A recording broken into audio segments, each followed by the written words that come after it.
Now a sword in my hands, just a will that won't break. I've seen modest terror tremble, felt every quake. Sam carried Frodo when he couldn't go on. Now I carry that heart even when hope is gone. Then came Gandalf's staff lit the sky. Even the darkest times still let light fly. From Isengard fall to Helm's Deep's last stand. I rise with the brave, not just sword in hand. Don't fight for crowns, I don't kneel to fate. I stand like Eo and I won't hesitate. Aragorn's cry, Theoden's charge in the fray. I'm the flame in the dusk till the break of day. I don't fight for crowns, I don't kneel to fate. I stand like Eo and I won't hesitate. Aragorn's cry, Theoden's charge in the fray. I'm the flame in the dusk, the break of day. Fellow of the rings, I give it all. From Moria's dark to Mount Doomfall. Fellow, beyond the pain, we fight till it's over, we rise again. From ashes we rise, we answer the call. We stand for the light, we are one for all.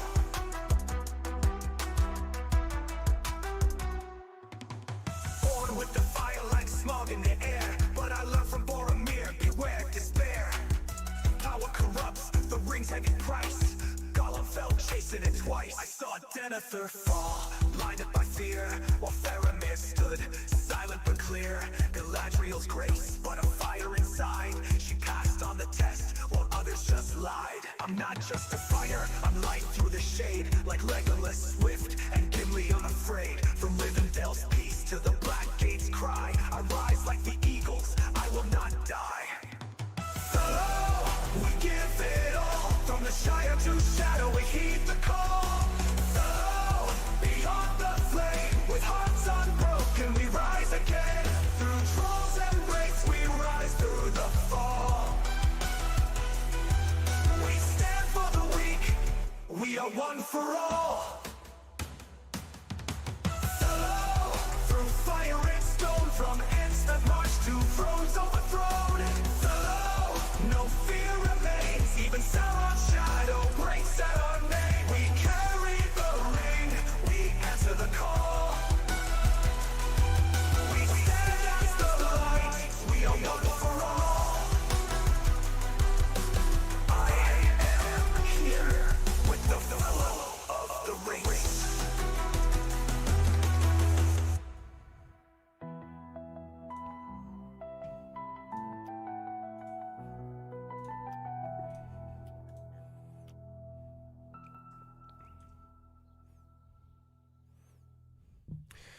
It's 10 out of 10. Happy Friday. Welcome everyone to tonight's live stream. I think everybody's hyped up to what today's topic is. What is going on, everyone? I hope you're having a blessed Friday.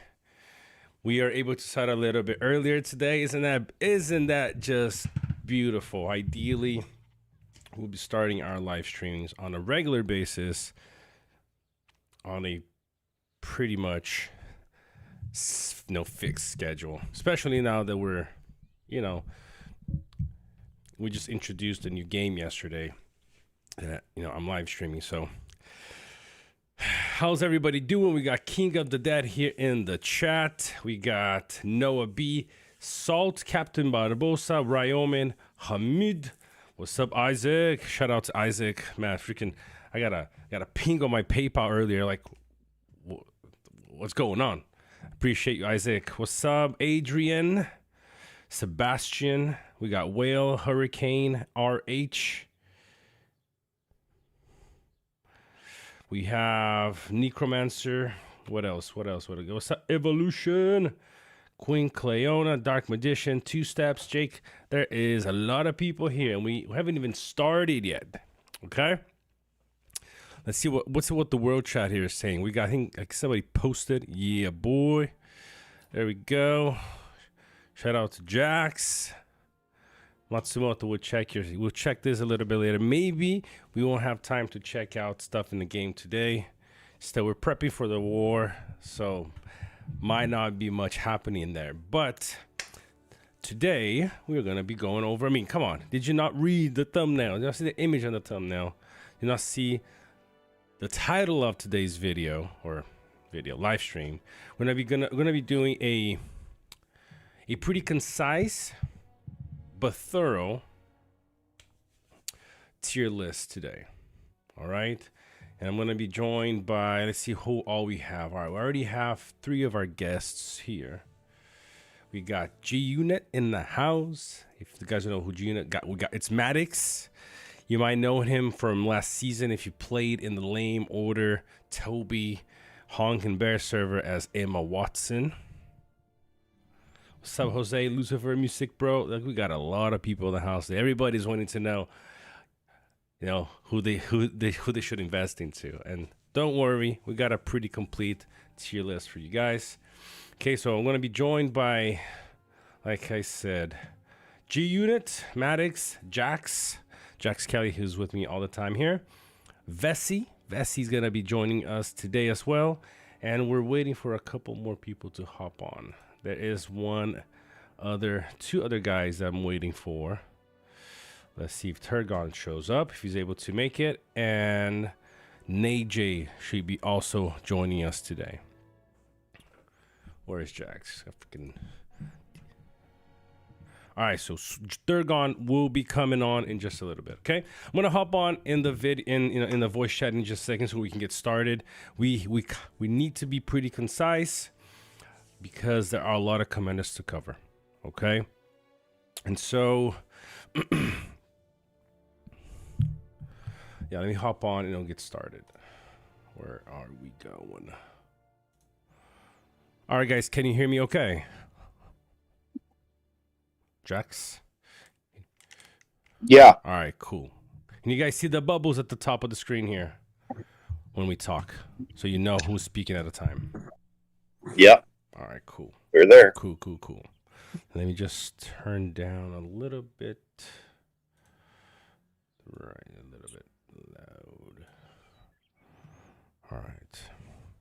Guys, give me some feedback. How is the sound? Is it pretty clear? Is it too loud? Is it too low? Let me know here, and we're gonna get started.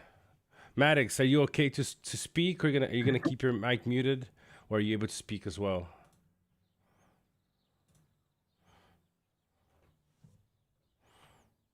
Hey, what's up?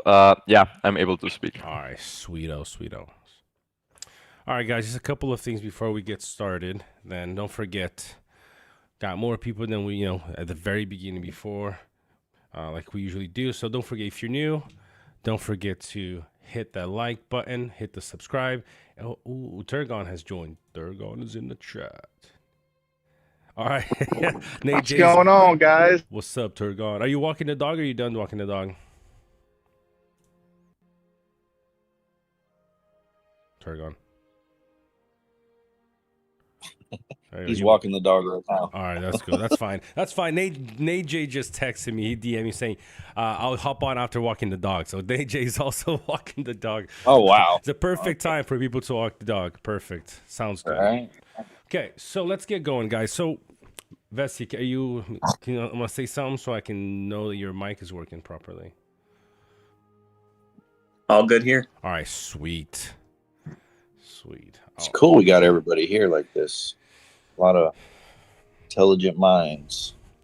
All right, so guys, this is how we're going to do. Essentially, in the game right now, there are 3 main categories that commanders fall under, right? You have your damage dealers, you have your supports, and those supports can do different things. So as we place them, we'll talk about, what their main role might be in that situation and how they rank, okay, for that certain situation. And the last and an increase that we see now is troop formation, right? Troop buff, troop damage commanders like Helm and Guahir and Azog and Thorn and things like that. So we're gonna do 3 different tier lists separating each one of those. What? Yes, I mean not every commander is gonna fall under the same category. So Are you talking? Sorry? I said, what are you talking about, bro? Yeah. We're gonna do 3 different tier lists. Yeah, What? but not every commander is gonna go under the same one. So I have a list here, and we're gonna rank all the commanders that do damage, themselves, how they fall under. They're gonna do a quick tier list of all the support commanders and where they fall under, and then we're gonna do a tier list of all the troop damage commanders and where they fall under. So, for example, we're not gonna be doing, we're not gonna be putting Bjorn or in a troop damage formation. He's not going to be ranked in that one. So he's going to be ranked in the category that he fits. Because right now, go ahead, Jax. No, go ahead. No, I was going to say, the reason for this being is people are trying to understand how to play their commanders. And so, if you're trying to decide what damage dealer you want to use, all you have to do is look at the tier list and see who you want to use. It's that simple. All right. If you're looking for, because right now we know there are quite a few different types of formations that work. Right. Let me give you guys some examples. 2 damage dealers, 2 supports. Now, some people play 2 supports just like that. Some people use 1 support as a tank. Like some people will run Sauron as their tank, but some people will not run Sauron as their tank. They use all melee units, for example. And they just take the blunt hit from shadows in this instance. Some people will play 3 supports in a damage dealer. Some people will play 3 damage dealers in 1 support. Primarily evil players do that a lot. And so this way, we're giving you the 3 most used categories. And depending how you want to play your formation, you can look where the top is and just how much, which commander you're going to use. Now, let's say, right, just to make things simple, let's say for some reason you like Dwalin and you want to use Dwalin as one of your commanders in your main formation, and you're going to make him, turn it into a Zenith commander. You, in the tier list, you'll be able to say, okay, I enjoy playing with him, but you can never expect him to be doing the same damage as Dane is, because they're just not the same level in power. I hope that makes sense, and that should make things clear whenever people are trying to decide what commander to use and what commanders to push. Okay? All right, just before we get started, I'm going to pull up my screen here with the tier list, but we got Moon Rivia. Shout out to Moon Rivia. He just joined our elite membership here on YouTube as a Hobbit supporter. Brother, I appreciate you for you doing this. And Kaylin, bro, what are you doing with a 24 euro super chat right here in the beginning? We haven't even started the tier list yet, bro. You're already doing that. All right, Kaylin said, hey, fella, good job on the 10 out of 10 stream. I can't hear the stream because I'm in the Netherlands and on a birthday. Is now okay. The king is now partying. I can't miss this donation for the streak. Have a good stream. Thank you so much, brother. I really appreciate this. All right, so let's get going because we have a lot of stuff to talk about. Let me pull up the screen here for the stream. Shout out to Numenorian Wraith and Ryoman in the chat. A couple guys that are in my village. Sweet. Nice. Okay, so yeah, this is the one we need. Let's pull up this one. This is the screen. This is the screen we want. Let's just now resize this to fit.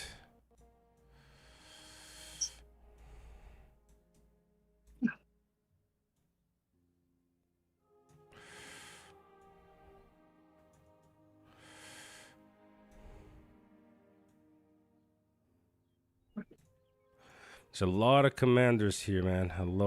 75 commanders, if I'm not mistaken, right, Bessie? 75? Whew. Is that how many it is? Yeah, that's a lot. Well, one thing we got to do is we got to get through this in 2 hours. Yeah. So first thing you want to do is take all the trash and just put them in the trash right now. It's like 30, 40. Just throw them in the trash. You can go look at the old tier list. Not much has changed. Let's pull up over here.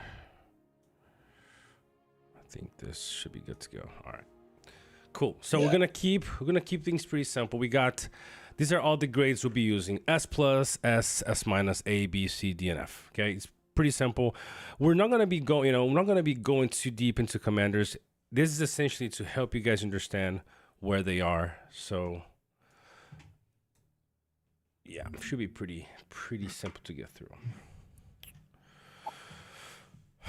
All right, So go ahead. we got unit. We still don't have Nijay, huh? Yeah, he should be here in just a second. Here, as soon as he finishes walking his dog, he should be good to join us. Oh, that's so. G Unit, how you been doing, man? You happy your season's over now? Yeah, I've been doing well. We had a relatively fun season. Was some good fights. How are you guys doing? Well, we're getting wrecked. Yeah, but, everyone teaming up against you.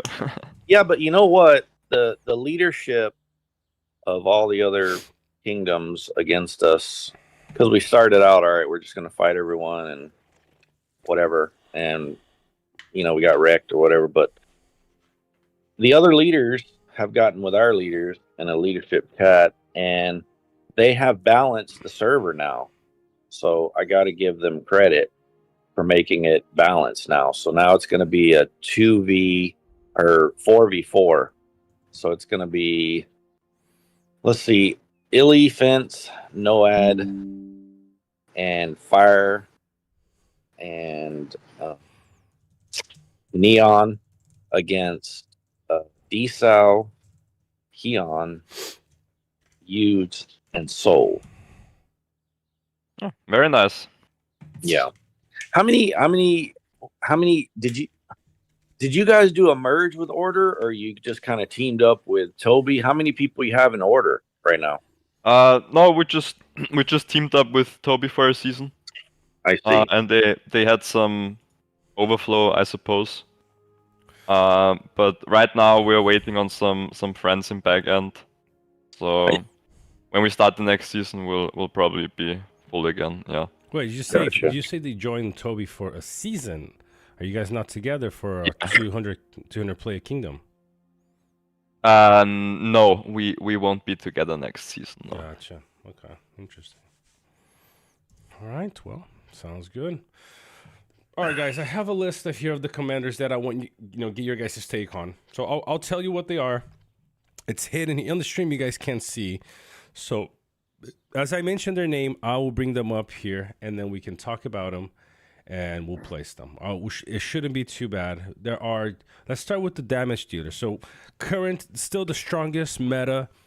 Currently, we're testing a lot of new things that show progress and promise, but still the damage dealers are the ones that currently are punching the most, putting out the most damage. So let's start with them. We have quite a few. So let me look at my list really quick. Are you gonna do the trash first, or are you gonna go through everything? We'll go through everything really quick. We don't have to really talk about some of these.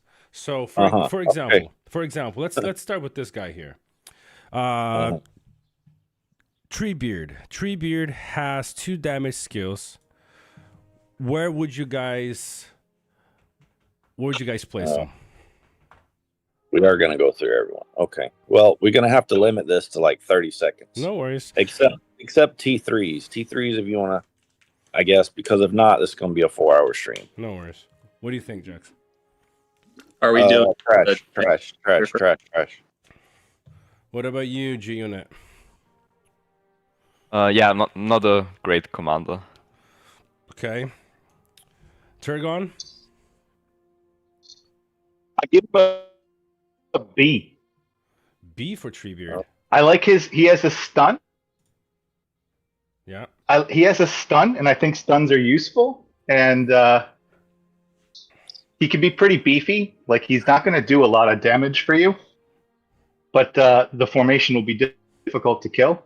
He's not ideal for PvP. He's not going to win you battles, but he can be used, if you're in a situation where your team or your account has really high RSS, a lot of resources, you have a lot of troops, you can use him to kind of just stall an enemy for a little while, be like a draw machine. Mm-hmm. So he has a little bit of potential and value in that regard, but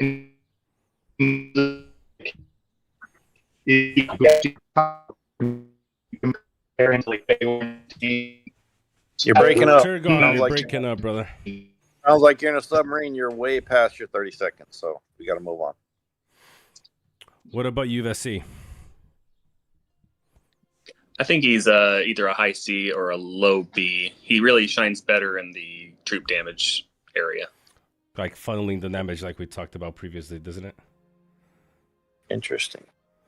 Right? Yeah. All right, cool. So let's do this. I like what Jack said. So what I'm going to do, I have a list of all the commanders that are T2s and T1s. I'll place them here on the Yeah, on just the put them rankings, all. and then every we'll one talk of 'em. more into detail on the T3s. Okay, so let me Yeah. start at the Yeah. F tier for me. At the F Yeah, tier, just I have put 'em all. there's 3 commanders that I fit in the F tier. First is I just gotta search through all these names here, but the first one is this guy right here, Maltok. Maltok is the first one. Second one is Zegrid. And the Just throw them in there. You don't even need to tell us. Just And put the them in there. third Boom, boom, boom, one. boom. All of 'em. Let me just find, where is it? There's just so many names around here. Where is this dude? Oh, here you go, Sharku. All these 3 for me fit in the F tier. D tier, we got Ugthak, Khaldun. Where is him? Oh, okay, so now I got it. This is freaking right here. Khaldun and Haldir at the tier list, at the D level for me. D, there's quite a few commanders that fit the D. So let's see. You got Elro here. Oh, no, not Elro here. Eladin. Okay, we got Eladin. We got Hirgon.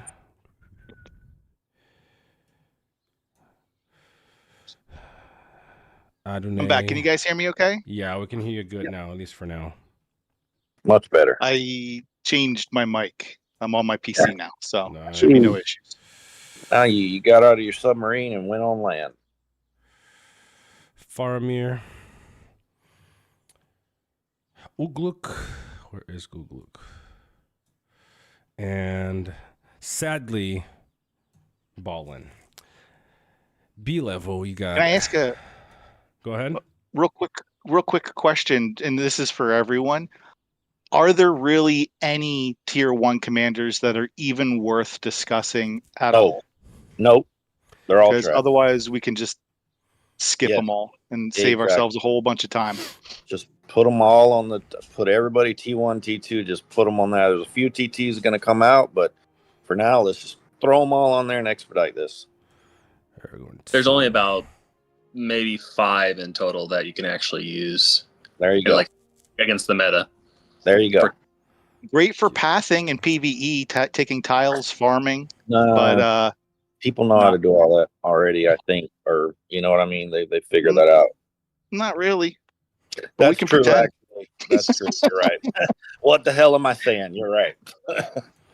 I mean, yeah. If it's anything, we know that there's still a lot to be learned, I guess. Even after 3 years. Has it been that long? Yeah. It's been a long time, Mhm. hasn't it? Launch Wow. I mean, yeah, it's gonna be 4 years, isn't it? No kidding.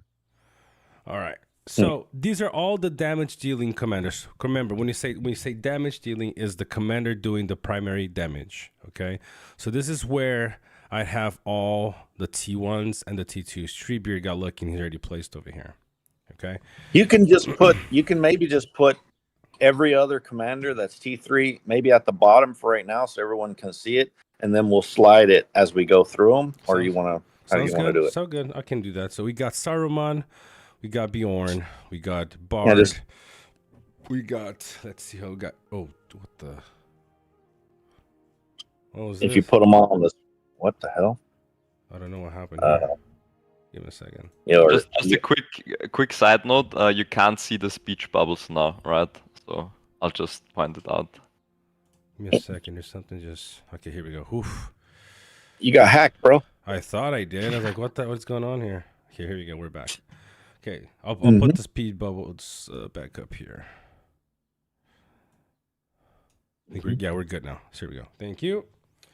So then after that, damage dealers, we have, where's Dane? Let's pull Dane up here. Let's pull Sistaro and Scalhelm. They're also 2 damage dealers. Okay. We got a few more. Tier 3s. We got Aragorn, King of Man. Where is Aragorn, King of Man? I'll find him in a second. Here we go. We have the Undyne. We have Witch King. We have Galadriel. We have already put Bard. We have Oglurg. We have Lothar. Lothar got to be put up there, but I'll put him in a second. Lothar is a P3. I'm putting him over here back in the he's in the B category for me. So Gandalf the White. We have then the rest. I think nobody else is a pure damage dealer. I mean, I guess we don't have him up here, but Sauron is a damage dealer. He has 2 skills. Yeah, that do damage, right? So we'll put him there as a troop damage build with Snagas. He's absolutely get you 100K. Yep. Yeah, but I mean, in this case, we're focusing on him doing the primary damage, which he does have two whole trees of damage. We can rank him the last one because almost no one uses him for the damage, but he does have damage skills, and I think it's important that we mention that for sure. Sauron's going to be a support commander. Obviously. Yeah. All right, so guys, let's start by the order that I have here in the F list. Let's start with Saruman. Where do you guys feel Saruman fits in the meta right now? Jax, S tier. S tier for Jax. S tier. Okay. Turgon? S, undoubtedly. Lots of damage, lots of CC. Yeah, he's a must-have now. All right. G unit, Maddox? Must have, so S+. S+, okay. And Vessi? Yeah, he's at the top. Perfect. Yes, I think it's pretty everybody is agreed that Saruman is the very highest level possible in the current meta. If you're able to get him, yes, use him because he's definitely up there, even at lower respect. Okay. Next up, we have his relic. We should also just touch upon relics, but really fast. Go ahead. His relic is also S tier. Yeah, increases the damage. So fits his kit, right? Some commanders' relics don't really fit their kit, and they haven't been addressed. But Saruman's, yes, it does an extra instance of damage. So it is great. What do you guys think? S tier for his relic as well? S+ tier? Yeah. All right. Sure. Next up, we have Bjorn. A while back, Bjorn was placed at meta. Does he still, with the new commanders coming out, does he still fit the S+ tier, making him also one of the kings of the meta? What do you say, Vessi? Yeah, he's comes up right behind Saruman, a little ahead of Dane for me, just because he has the CC immunity. Yeah, good point.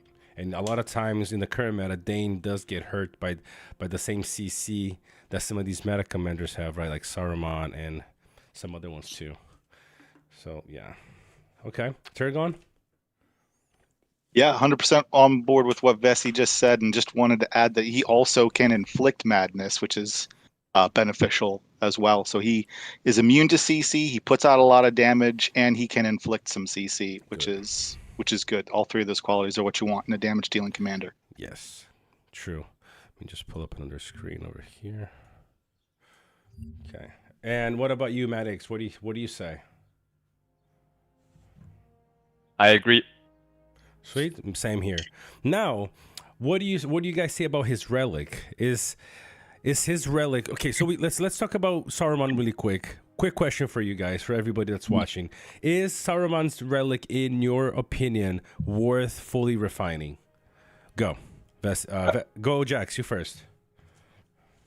Saruman's relic? Yes. Yes, because we talked about his relic, but I kind of all the ones It that we only left to gets talk better. about. Let's just say so. Yes, you agree. Everybody here agrees. Maddox Turgon is his relic worth fully refining if possible. Yeah, because it helps you to kill the taunt protection unit more quickly. So I like it at full refinement. Okay, Turgon.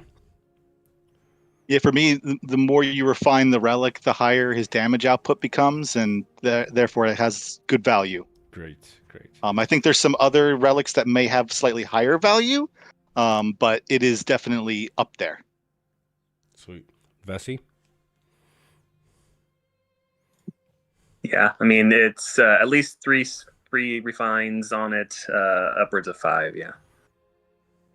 Wow, there's a big super chat for you. Let's give it a second here for logics. I'm gonna have to say, is that Australian dollars? 80 Australian dollars. I mean, if I'm wrong, I apologize, but love your work, team. Long live Lord of the Rings. #Panda. Ho logic. Shout out, brother. I appreciate that. That was amazing. Thank you for supporting what we're doing, man. Really appreciate it. Yep. All right. What a guy. Yeah, that was amazing. Thank you. Now, quick question. Now, obviously, we talked about Saruman, although we passed Saruman. Let's really quick stop here at Bjorn. Is Bjorn's relic worth refining? No. Okay. No, Vessi? No, you shouldn't refine it at all. Perfect. You guys agree, Turgon? Yeah, not worth investing in that refinement. Yeah. Maddox? I agree as well. Cool. I mean, let me give you a second take, right? This is depends what kind of account you have and what you're gonna do. Just consider this for a second, right? Oftentimes we will run a damage dealer. And here I thought it. Okay. I thought it was gonna be. Oftentimes, Here I thought it was gonna be. Vessi was the one we was gonna have to worry about. No. Just think about this really quick. Oftentimes, we're trying to make our damage dealer survive more by giving them command gear and unit defense. But when you try to give the commander 2 unit defenses, chest and helm, oftentimes you lose a little bit of that attack, taking Bjorn quite below the 200 mark, which is kind of the sweet spot. And so I'm not saying it is worth it like Saruman's for that purpose, but it could be one way if a player wants to make sure that his Bjorn is close or above 200 and still being able to give yourself that plus 96 of unit defense from both the chest and the helm. It's something for you just to think about. Because oftentimes, if you try to do that, your damage dealer would be around 186, 187 attack. That's before being debuffed by Sauron or other commanders. Yeah, I mean, you have a point, but Right. it comes down to sheer supply and demand.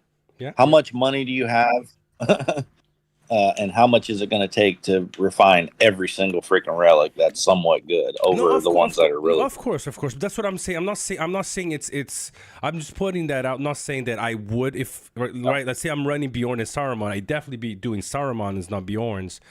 But it's just something to think about, just to consider. I just wanted to bring that up. Okay. Next. So we got Bjorn at the top here next to Saruman. Next up is this. I would have loved for this commander to be a little bit better. We got Bard. Bard is the next up. Jax, where would you put Bard in the tier list? I think he's maybe A tier. Okay. All right. What about you, Maddox? What do you think? I have very little experience with Bard, but from what I have seen, yeah, like B or A is B or probably. A? Okay. Turgon? I'll be totally honest with you, bro. I don't even know what he does. I can't even venture an opinion. I haven't seen anyone really use him with any measure of success. At least CLF. in PvP, other than CLF. Yeah. He's And probably the only one. So He gets you about 100K with CLF setup. purely the CLF factor gives him. But then he's also a bit of support because he debuffs commander damage, right? So Slightly, but yeah. something. Okay. Did I ask Maddox? What do you think? You already asked me. Sorry. What about you, Jesus Vessi? Christ. I'd put him somewhere in like mid B range. If he's paired with another damage dealer, he will only do about 80k. If he's paired like by himself with a bunch of supports, he can do like 100. Okay. But yeah, really only Raven and CLF use him. Yeah. Yeah. Now, I've been testing him quite a bit, with a really high respect boy. Bard, and I agree with you. He doesn't really. It's weird, but he kind of gets stuck with quite a. He has 3 damage trees, and still he can't really pump out that much damage. He's usually about 80k to 100k, but if he's paired with somebody really strong, just like Vessi said, he's very low. So when you look at the B level here, definitely Bard cannot. I would not put Bard at the same level as Gimli, Lurtz, or Legolas, because you regularly see them doing 120, 130,000 damage. So I definitely put him here in the B tier, potentially behind Agzog, because I've seen some Agzogs do much higher damage than Bard has. So that's I think that's where we should sit him. Now, his relic, is it worth refining? I think this is a pretty quick one, pretty obvious one. What do you think, Jax? His relic. Let me go look at it. His relic it reduces the defense, or ignores like 20-something% of defense after round 6. No, definitely not worth it. Yep. Okay. Who is Demon Goddess in the chat? Who are you? Who is who? Demon Goddess in the chat. Who are you? Let's see. Imore. No, that's not it. Go next. I mean, it says Tip. Isn't it Tip from? Oh Lord. Oh Lord. I mean, I'm assuming it's gonna be Tip from Discord. Okay. Never mind. All right. Let's see. What do you think, Turgon? Refined? Not refined? I can't really venture any opinion on that. I'm sorry. I don't know enough. I just don't know enough. We're still talking about Bard, right? Yeah, Yep, just his relic. Just his relic. I don't even know what his relic does. So all right, all right. We'll give you a pass, Turgon. Maddox, what do you think? It's crap. The fight is over much earlier than round 6. Round 6, I agree. That's pretty simple. All right, cool. So we'll leave Bard at that. Next up, we got Dane. Jax, where does Dane sit? At S? He's above Saruman, yeah. Above Saruman. Well, I don't know. Maybe below Saruman. You know what? I don't know, man. Geez, with his relic, I don't know.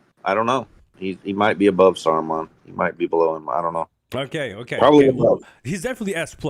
We can all agree, right? Now, Maddox, where do you place him? Do you think he's above Saruman? Above Bjorn? Below Bjorn? I've argued this with some people already. I think he is below Bjorn. You think so? Is it because he's susceptible to a lot of CC quite easily? Yes. So most people play one commander in their army at least who inflicts madness or who stuns. Yeah. And with Dane, you just never have the consistency that you have with Bjorn. So a lot of the higher level players, they will choose to play the Saruman Bjorn composition because you don't want your Dane to get stunned for 2 rounds or to get maddened, Yeah, that's a good With Bjorn, you have only the risk in round 4, right? If they play a slow Sauron, there is a chance that Bjorn gets maddened in round 4, yes. But with Dane, you have much more rounds where you are in grave danger. Yeah. I mean, he definitely punches really heavy. Like, Dane will consistently do 180, 200,000 damage. That's no question about that. But he's so susceptible. Oh, Dane, he doesn't consistently do that much damage. What are you talking about? Well, you gotta look at the reports that I've been looking at. Okay, yeah. Go ahead. Yeah, show me, because we can go on. You can pull up our chat, our server and our reports and go back, and you're not going to see on average Dane's doing 180k. I'm sorry. You're not going to. I think a lot of people who show reports like this also don't understand that you do like 40k damage to yourself. So You know, if you show a report where you do 200k, you're not gonna do that all on the enemy. Well, So, Yeah. yeah. we'll see. The ones that Very the ones I have pretty consistently doing really, really high damage. But the issue is in this case, it is the susceptibility to CC. Like Maddox said, Bjorn after the round 4, he's basically safe. And Dane still has multiple rounds where he can get hit. Rounds 3, 6, and 9 specifically. Especially round 6, because round 6, 2 different skills stack on each other, and that can be a really big hit on yourself. And White Council is gone, so that can really wreck you. Okay, Targon, I think would you say that would you put Dane above Bjorn or below Bjorn? I would say slightly below Bjorn, just because, for exactly the point that Maddox pointed out, he is extremely susceptible to CC of any kind, both stun and madness, because he's a lot slower than Bjorn, and Bjorn has the immunity to it after he turns into a bear in round 4. The only way Dane can get away with this is with that 1.0 anti-stun helmet. I don't know of any other way for him to be immune to madness. So he is a huge liability in that regard. Now, if you can get away with not being CC'd at all, he can be a tremendous asset. His ceiling for damage is probably the best in the game, but you don't have any control over who he's doing that damage on, and that is a pain point. Exactly. Cool. Now, question is, Vessi, where would you put him? Pretty much below Bjorn. Exactly Same thing. Olaf said he has a higher ceiling than Bjorn, and again with the 1.0 stun helmet, he can compete with Bjorn, but other than that, he does lose out slightly. Yeah. Okay. What about? Let's start with you then, Vessi. Is his relic worth it? Fully refining? It is if he's your main damage dealer. Yeah. Cool. Jax, what do you think?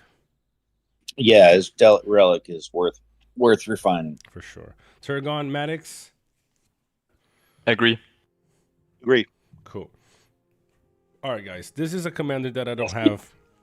Next We up, can spend time talking about T3s, but let's not go down the rabbit holes on everyone else. Yep. So next up, we got Sestaro. Now, I'm not the biggest user of Sestaro, though I follow up with a couple of people who run Sestaro pretty heavily.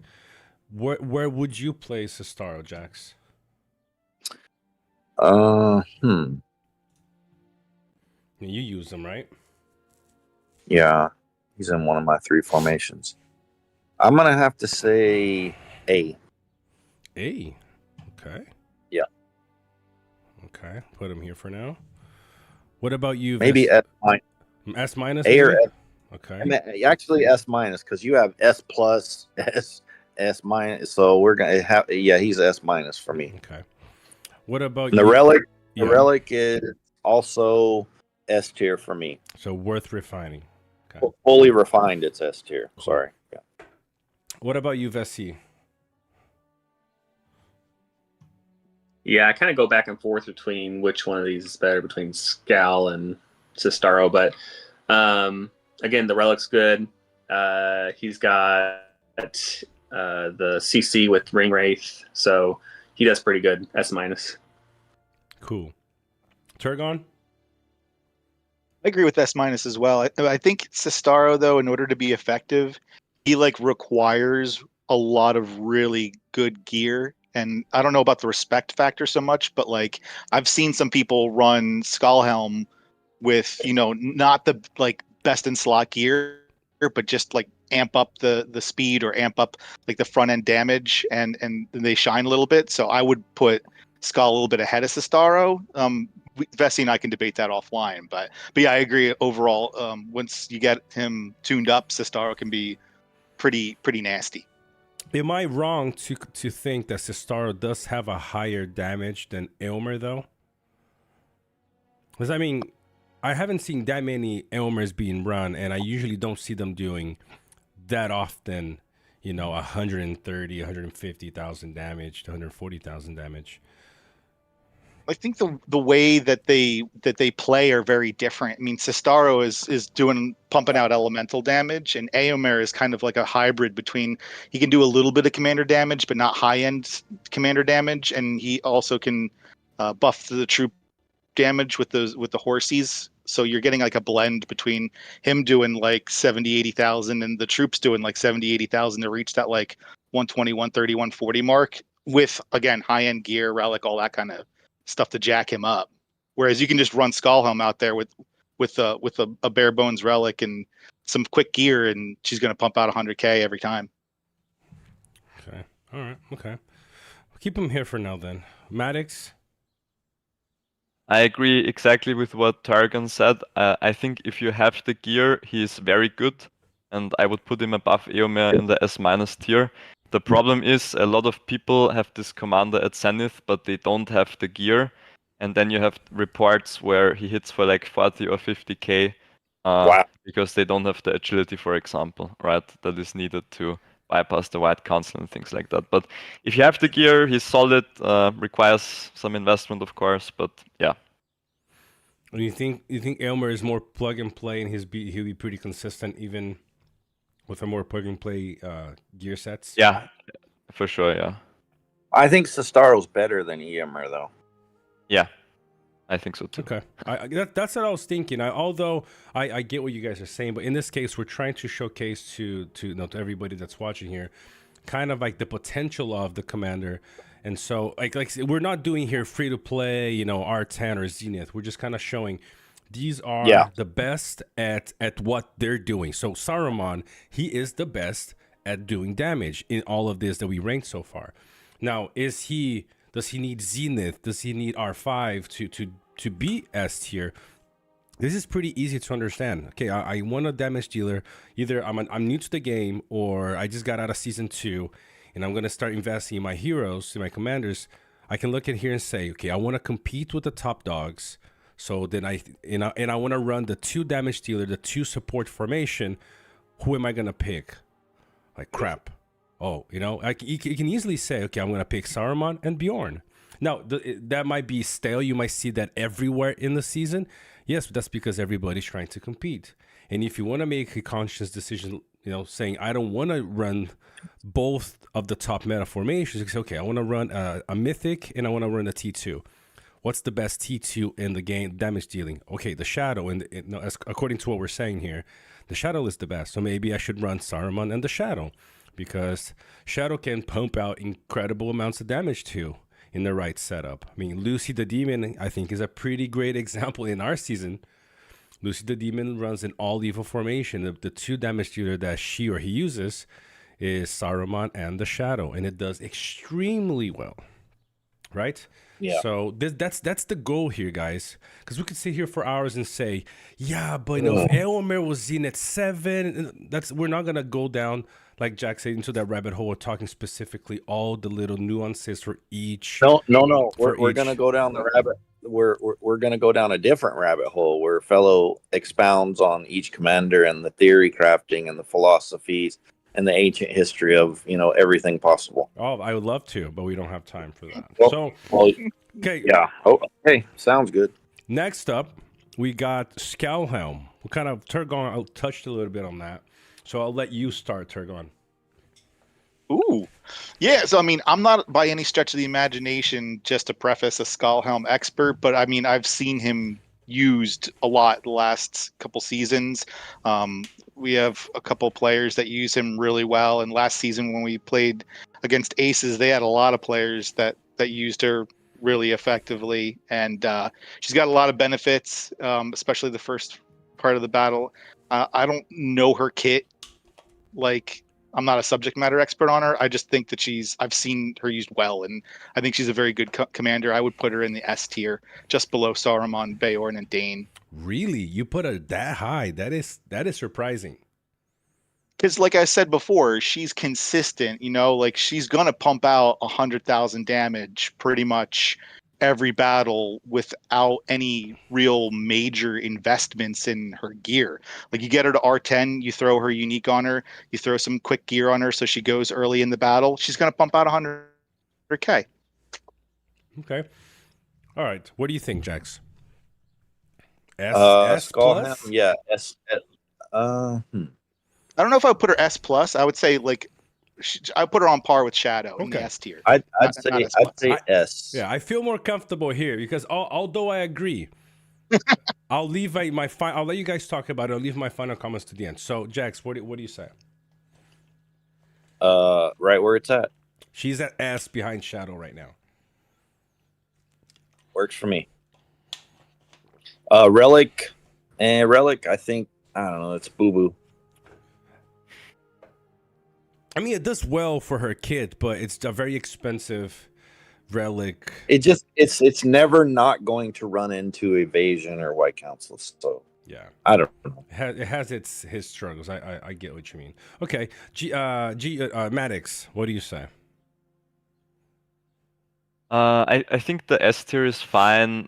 The main problem with Skalhem is that the damage received from Gandalf the White and Sauron doesn't synergize with her, so she's always capped at a specific damage point, right? But like you all said, she has very consistent damage, so yeah, S tier is fine. Okay, invest. Yeah, the problem that Go he's ahead. talking about is the hold on.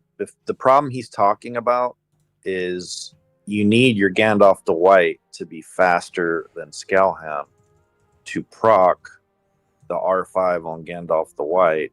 The first four rounds, 25% damage increased. So that's the struggle. It's really not possible though in a lot of instances because I believe Skalhelm's base initiative is just higher than Gandalf the White's. So I mean, you can put everything imaginable on Gandalf the White and still have a Skalhelm that's faster. Especially if you got that 1.0 gear. It is possible. It is possible. I have it in my B team. I have Gandalf the White and Skalhem, and my Gandalf the White is just faster, but it's difficult. Maybe Vessi can correct me if I'm wrong, but as per my understanding, what you guys described, the Sauron needs to be faster than the Skalhem for the damage received.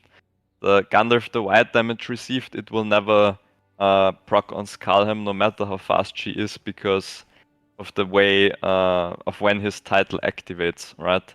His title activates at the start of every round and not in the pre-battle phase. Exactly. Exactly. With Sauron, it's basically impossible to have him faster than Skalhem. So, I mean, you can do it, but you're just gonna lose out on a lot of other things with that. So, yeah. So I think that's how it works.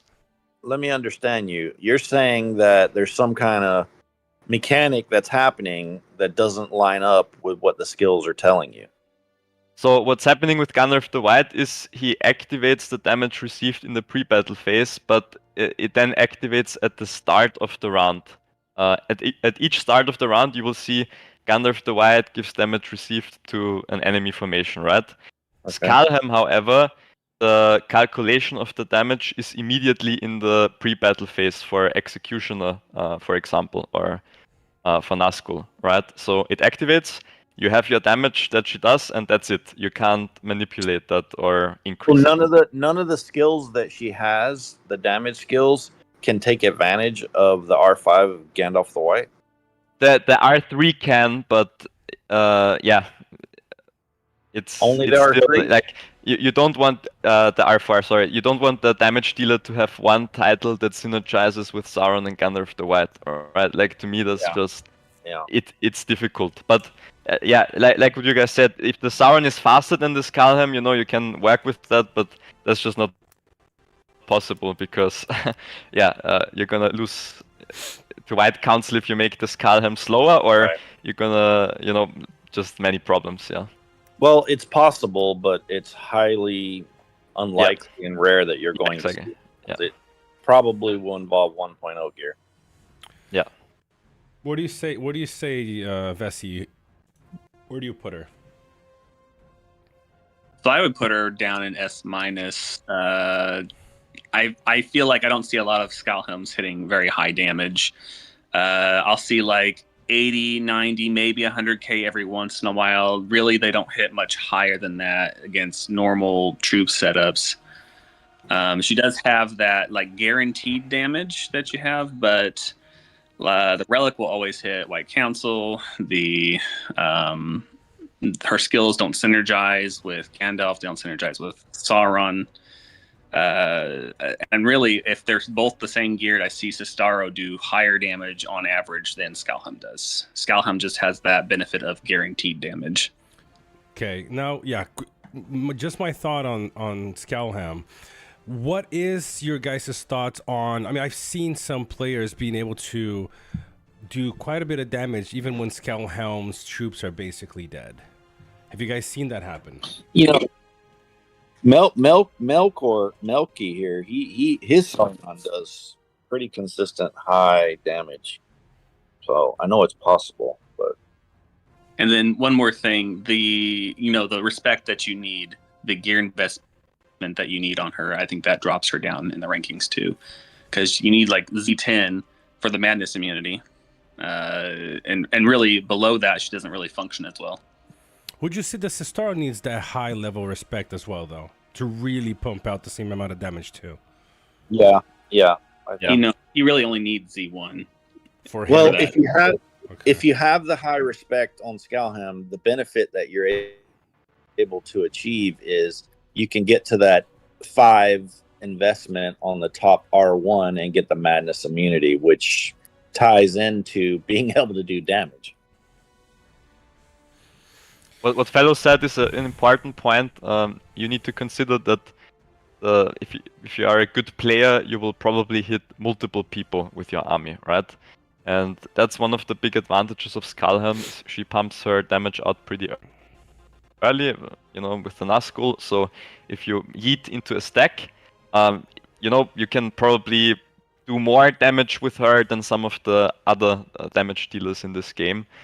And I've actually seen, I think, Raven this season played her, and a lot of and like you said, Melkor, and a lot of the people who are like always really high in merit, they usually play a Skalhelm, and that's because you just get that advantage of taking out a lot of enemy units still, even if you're already low in your army. So I mean, Yeah, it's true. There is, that's the reason. That's why I brought it up. What I've seen quite a few times happen, especially when we're fighting aces.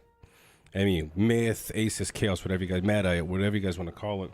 I've seen them being able to hit a full commander, and Skalhelm basically have almost no troops, or like no troops in that specific round, and still do like 50,000 damage. And so Skalhelm has the power to do commander damage, essentially with no troops in her army. So I do think that brings a lot of value to a commander, because if you do the same thing to Bjorn, Dane, Gimli, Lurtz, Elmer, that's not gonna happen. You're not gonna, with one single horse, right? You're not gonna get 50,000 damage out of Skalhelm with basically no troops. So that's a huge thing for her. Maddox, who was the strongest opponents you faced in your season? in my season, the strongest opponent. Opponents, plural. I mean, Lame has some pretty good players, right? There was one guy I think he was in Honk, called Golo. Yeah. He has a pretty nice army.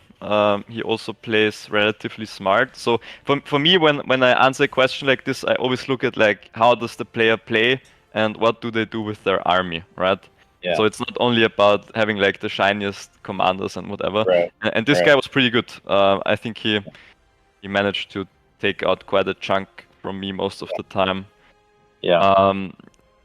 Yeah, I mean, like I said, Lame, I think you're familiar with the Lame players. They have some good people there. Also some intelligent builds that can be annoying for the higher players.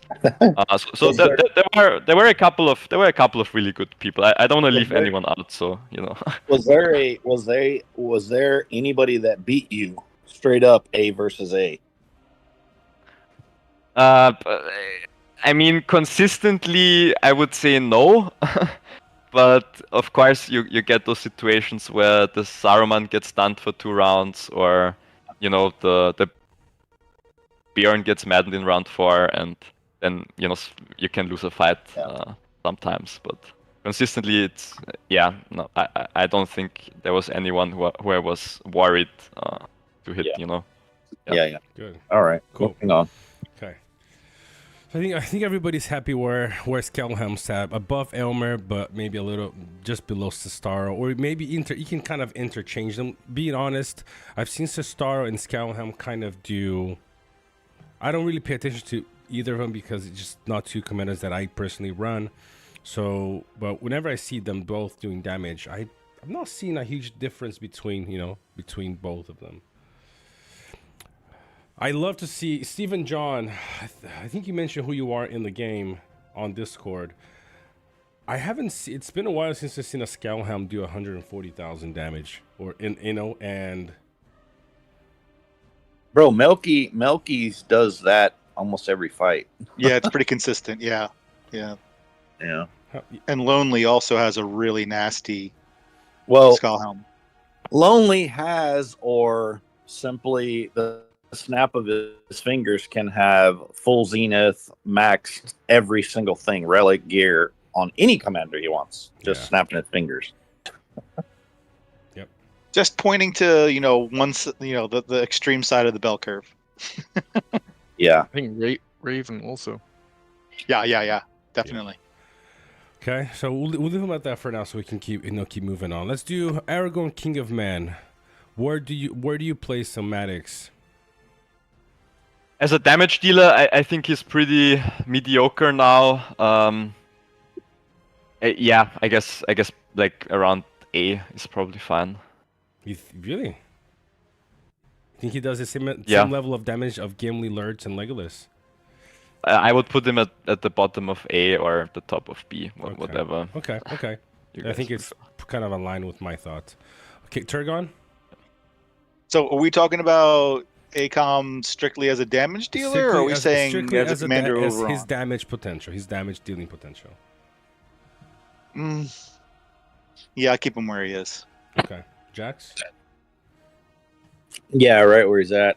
Cool. Shout out to Simcoe and Roram in the chat. Nice to see you guys. Oh, look at Simcoe's here too. Yo, Simcoe, how you doing?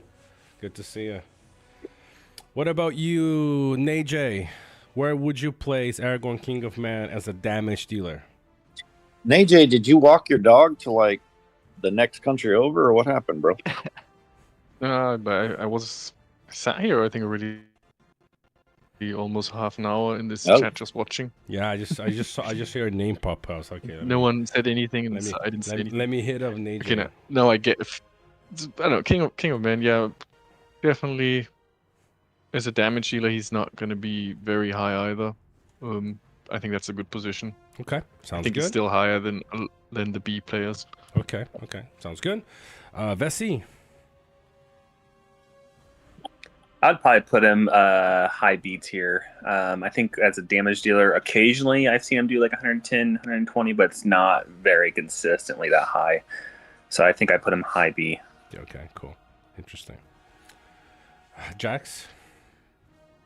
Right where he's at's fine. G unit? Maddox? I think I started, yeah. So. Okay, sorry. Yeah. Okay.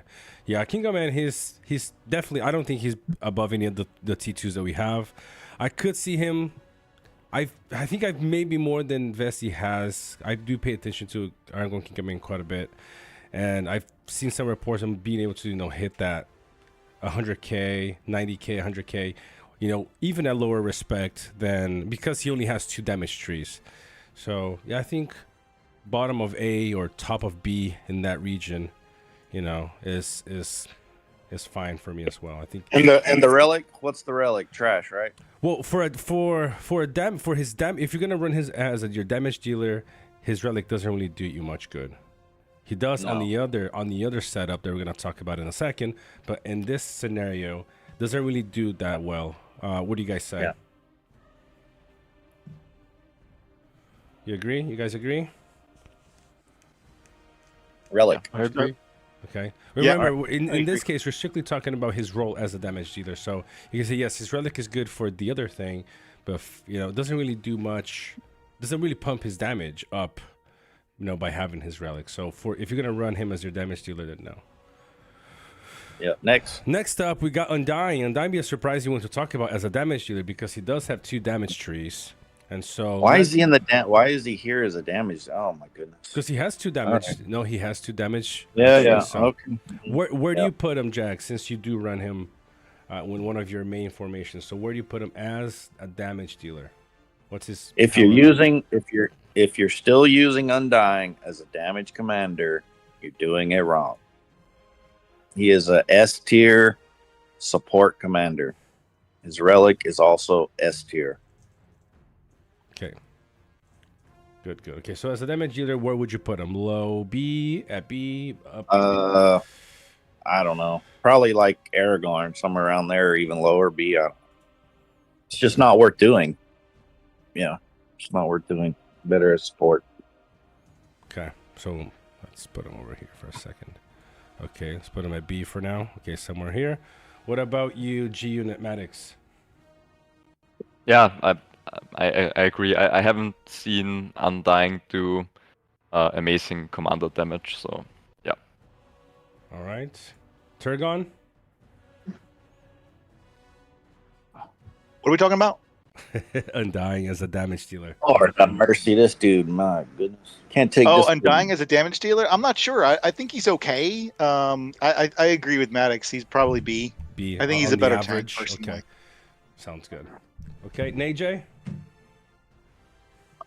Yeah, I would also agree. I mean, what?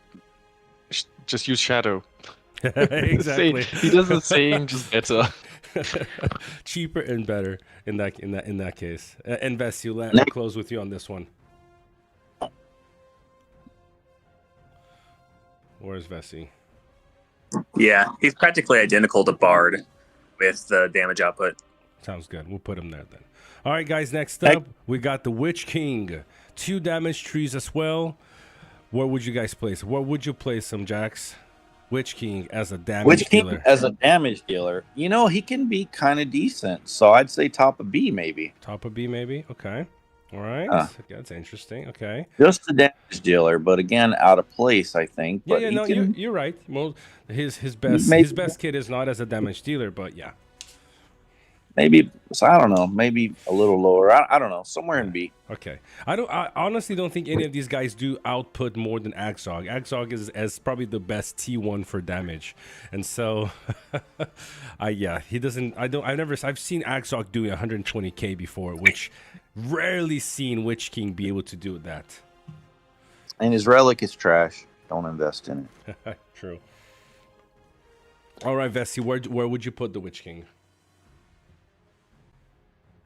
That's a pretty good spot. Got the 2 damage tree, the troop follow up if you're really going into that, so he can do about 100k.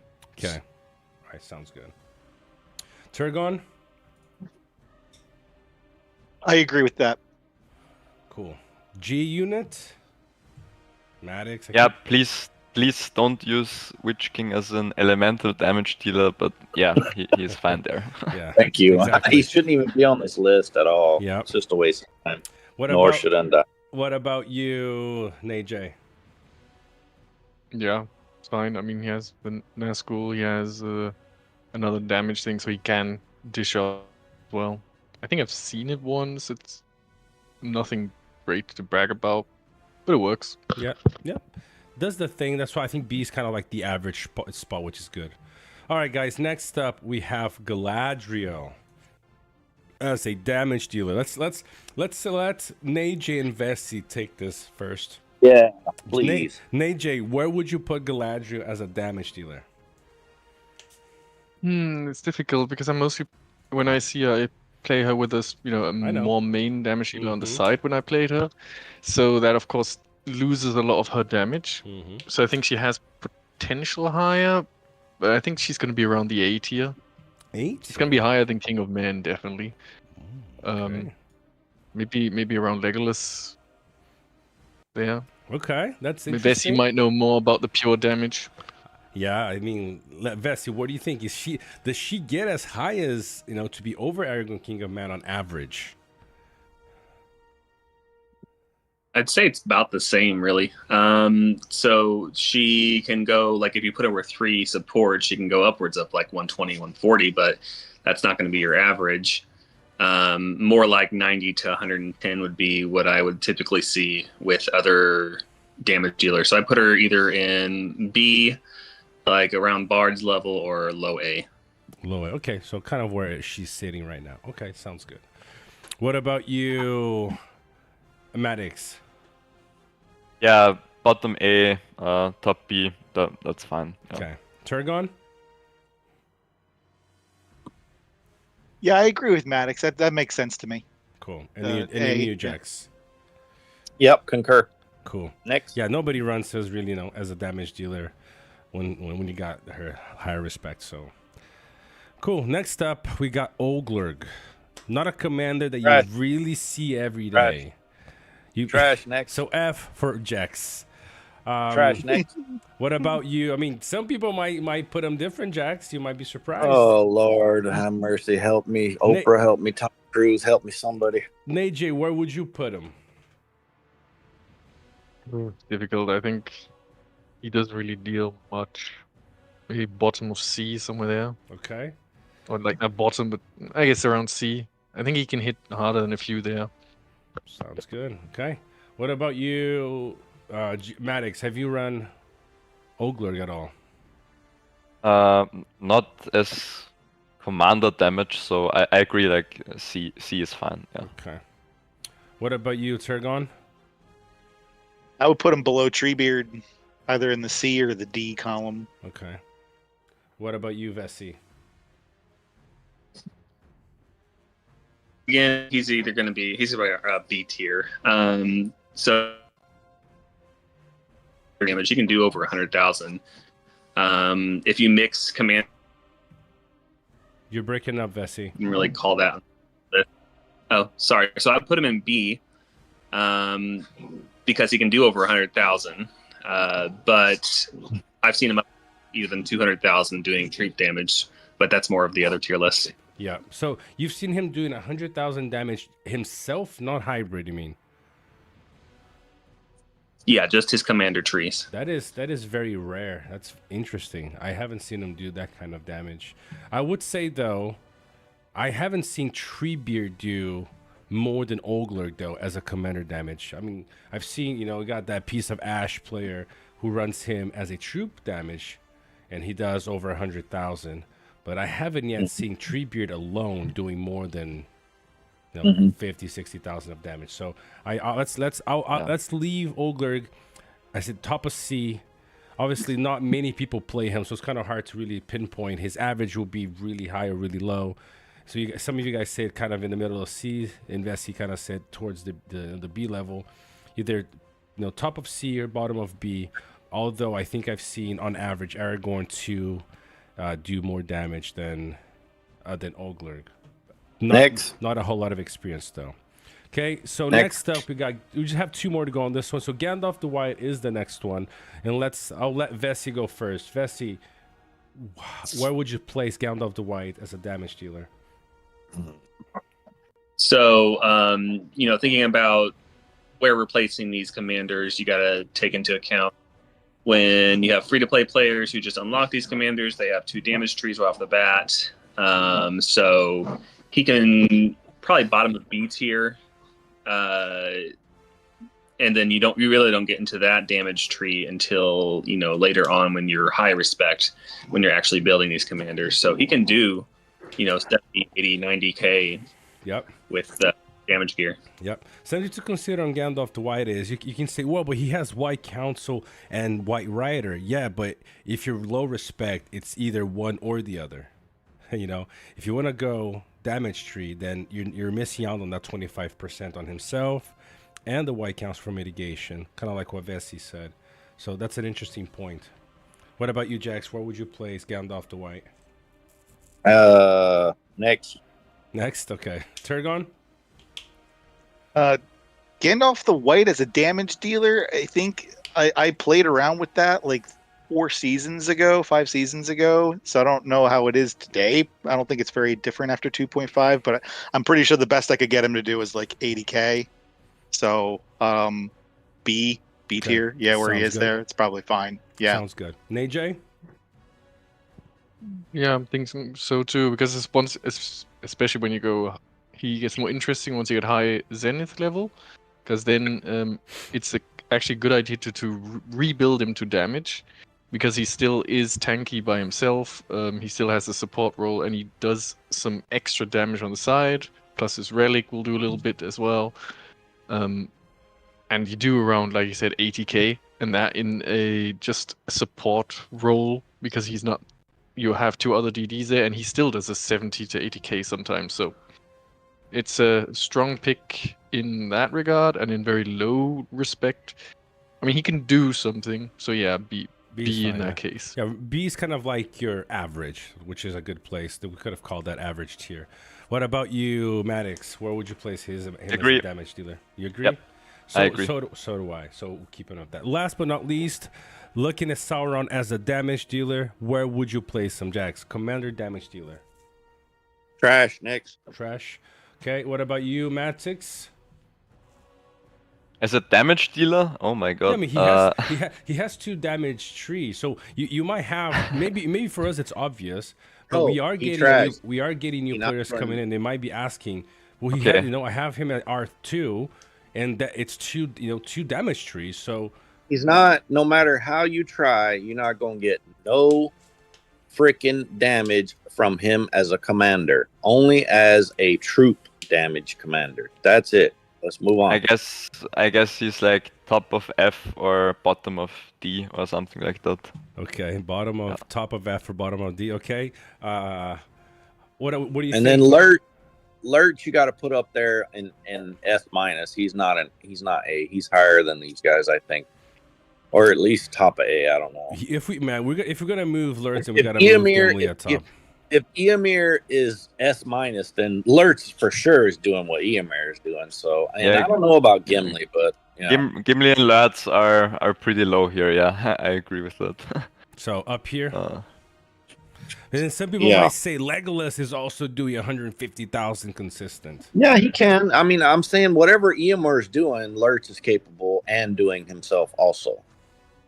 Okay. My understanding is Legolas's kit is kind of RNG based, so like his top end he could do that, but to say he does it consistently is kind of not talking about how Legolas works as a damage dealing commander, because if his top end stuff doesn't proc, then he can kind of be poopy. Okay, so have a quick look. I think this is good.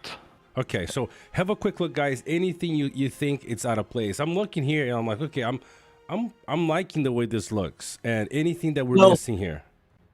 Jesus Christ. All right, Khaldun, if you give him all good damage gear and blah, blah, blah, blah, blah, he's also probably up in the B tier.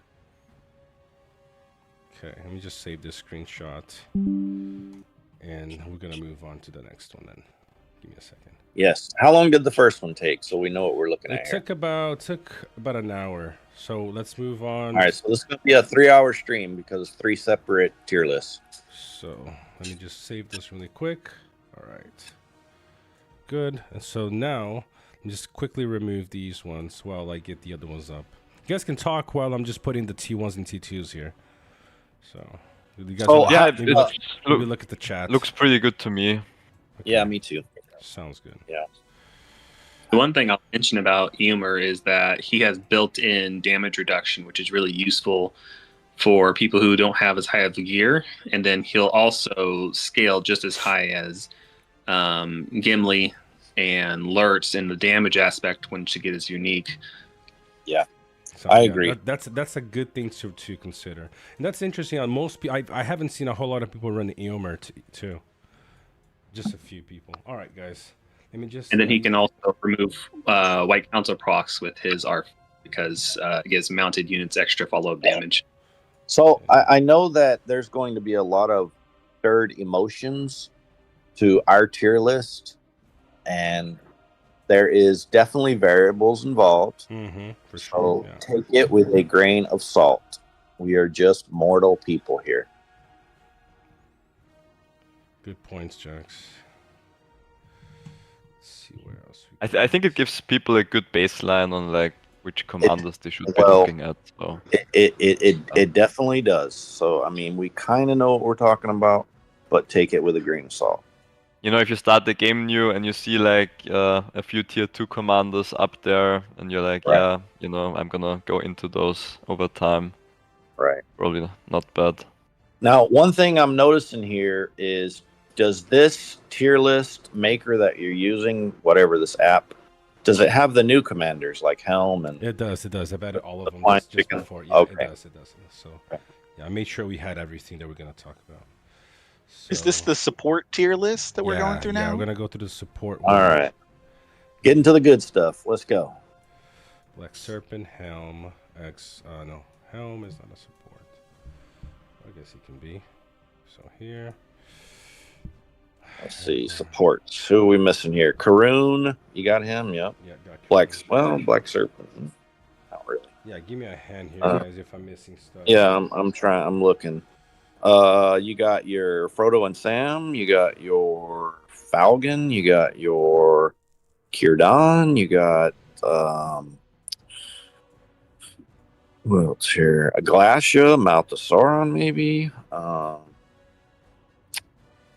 Beruthiel. I need Beruthiel. I Yeah. need Azog. Is King of the Dead? I Is King of the need- Dead and Thranduil? I don't know if they would be considered supports. Maybe. Yeah, King of the Dead for sure. Who Let's else? see. Uh, Radagast. Arwen would be considered support, right? Yep, Arwen as well. Imrahil, Boromir. I think those are considered supports, or no? Arrow here. That's about it. Maybe. Imrahil. Elrond? No, he's maybe troop damage, right? Gorbag. Where's Gorbag? I don't know if Elrond is good at really anything at this point right now. No, he's good. I've seen several people get 100k troop damage builds with him. You know, With elves. he's just funky looking. He got a big forehead, you know, so you see him coming. So, who else? Marion Pippin. Where's Marion Pippin? That's enough, bro. Let's go. We ain't got time for all that. We got people to see Let's things see do. here. Go. So Celeborn, he's a T2. So Glacia. Over here, Frodo and Sam. And you know, we should have prefaced this or disclaimer, whatever, before we started it. When we do the rankings here, we are doing the rankings with optimization in mind, meaning you have the best in slot of everything, including relic. So that's how we're ranking these. We're not ranking them as whatever, free to play or no gear or whatever, because things change when you do it like that. Yes, sir. I kind of take it into account with just, unlock, max relic, how much you have to. I kind of consider all the factors when I'm placing them. And that's good. We do need that aspect of it, of course, right? We do need that input. But I'm just saying, generally, we're presupposing you have everything. You're good to go. You're ready to roll out with the best in slot. Shagret, Ori, Marion Pippin. All right, guys, let's go here. So we got let's look at the mythic ones. Let's start as the order that I have. So we're gonna go as support commanders, how they rank. Let's start with you, Jax, on Sauron. Where would you rank Sauron? Sauron is the best support commander in the game. Period. Except Gala. Nope. There's nobody better than Sauron. He S is plus. Okay. Is his relic top of the mountain. Is his relic worth refining? Trash.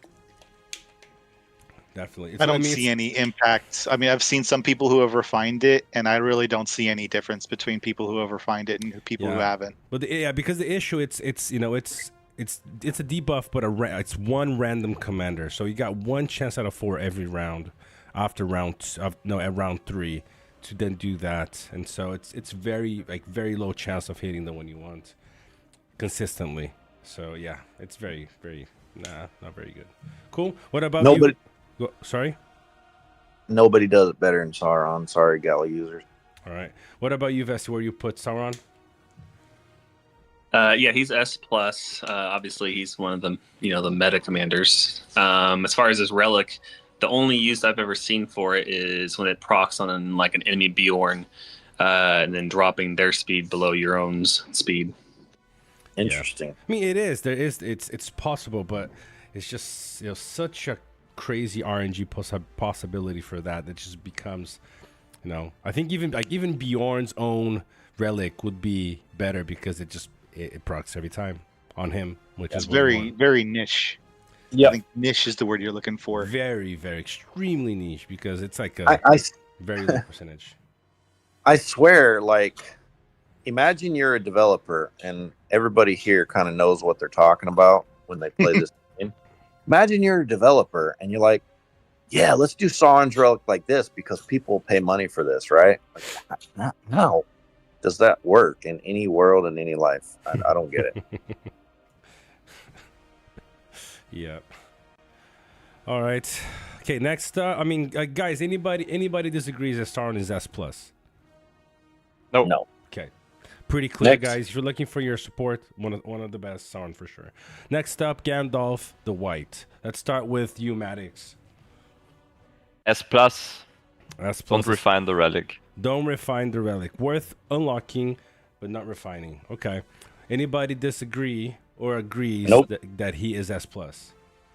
Nope, I concur completely. Okay. Any nuances that anybody wants to mention? Free to play, low spender, nothing, everything. I think it's pretty set, right?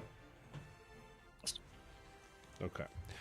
Next up, this might be an interesting one. Let's go with Galadriel. Let's let both Galadriel mains, and Jax has been maining Galadriel and on his formation as well. Let you guys take the reign. Vessi, what's your take on Galadriel? So that depends. So if you have a relic as a support commander, she's going to the majority of the time, outdo or out sustain most Sauron builds. Now, if you don't have a relic, she's not nearly as good of a support. She'll fall down in the rankings there, which is why I don't put her at S or S plus. Okay, so she would sit at S- for you on average. Yeah. Yeah. Okay. What about you, AJ? And remember, Yeah, Vessi similar. I think is a guy that's been running Gala for since basically S1, if I'm not wrong, and so he has fine-tuned his Gala to the T. One of the few that has the relic refined. So yeah. I'm one of the others.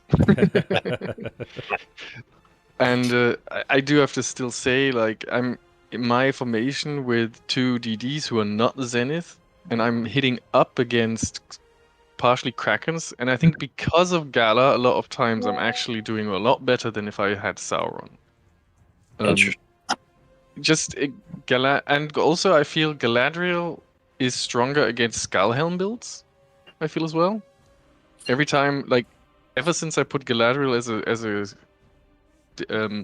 support commander or tank commander in there, Skullhelms have not been as scary as they were before.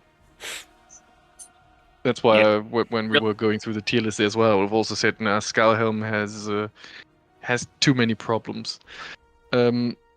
Also, like you said, she needs a relic, to really be that good, because then she keeps her troops alive. If you hit another Sauron with the same rest troops and there's no weird RNG, Galadriel comes out with more swans than Sauron. And that's a big thing, because swans are your resource heaviest units, and if you trade equally but your swans take less damage, you automatically win. Yeah. And that's something people have to realize. I've been realizing how many times these swans barely took any damage. I was like, wow. Yeah, there's some rounds where I've seen Gala just not losing any Swanites at all, basically. And the last thing I also like to add is that Sauron will stay really in the top as long as troop builds don't start, getting stronger and stronger. Because Sauron his R4 reduces commanders stats, not troop stats. So basically, one of his skills could completely useless against these troops. And that's where Gala will be better because she's just overall always good. Sustain is always good. Again, it doesn't matter who you fight. She has a cleanse, it always helps because there's always going to be a White Rider probably against you or Sauron. So it depends how the meta will evolve. So I think Galadriel has more chance to, if the meta does change, to stay at the top. Next. Perfect. All right, guys. Yeah, let's move on to the next one.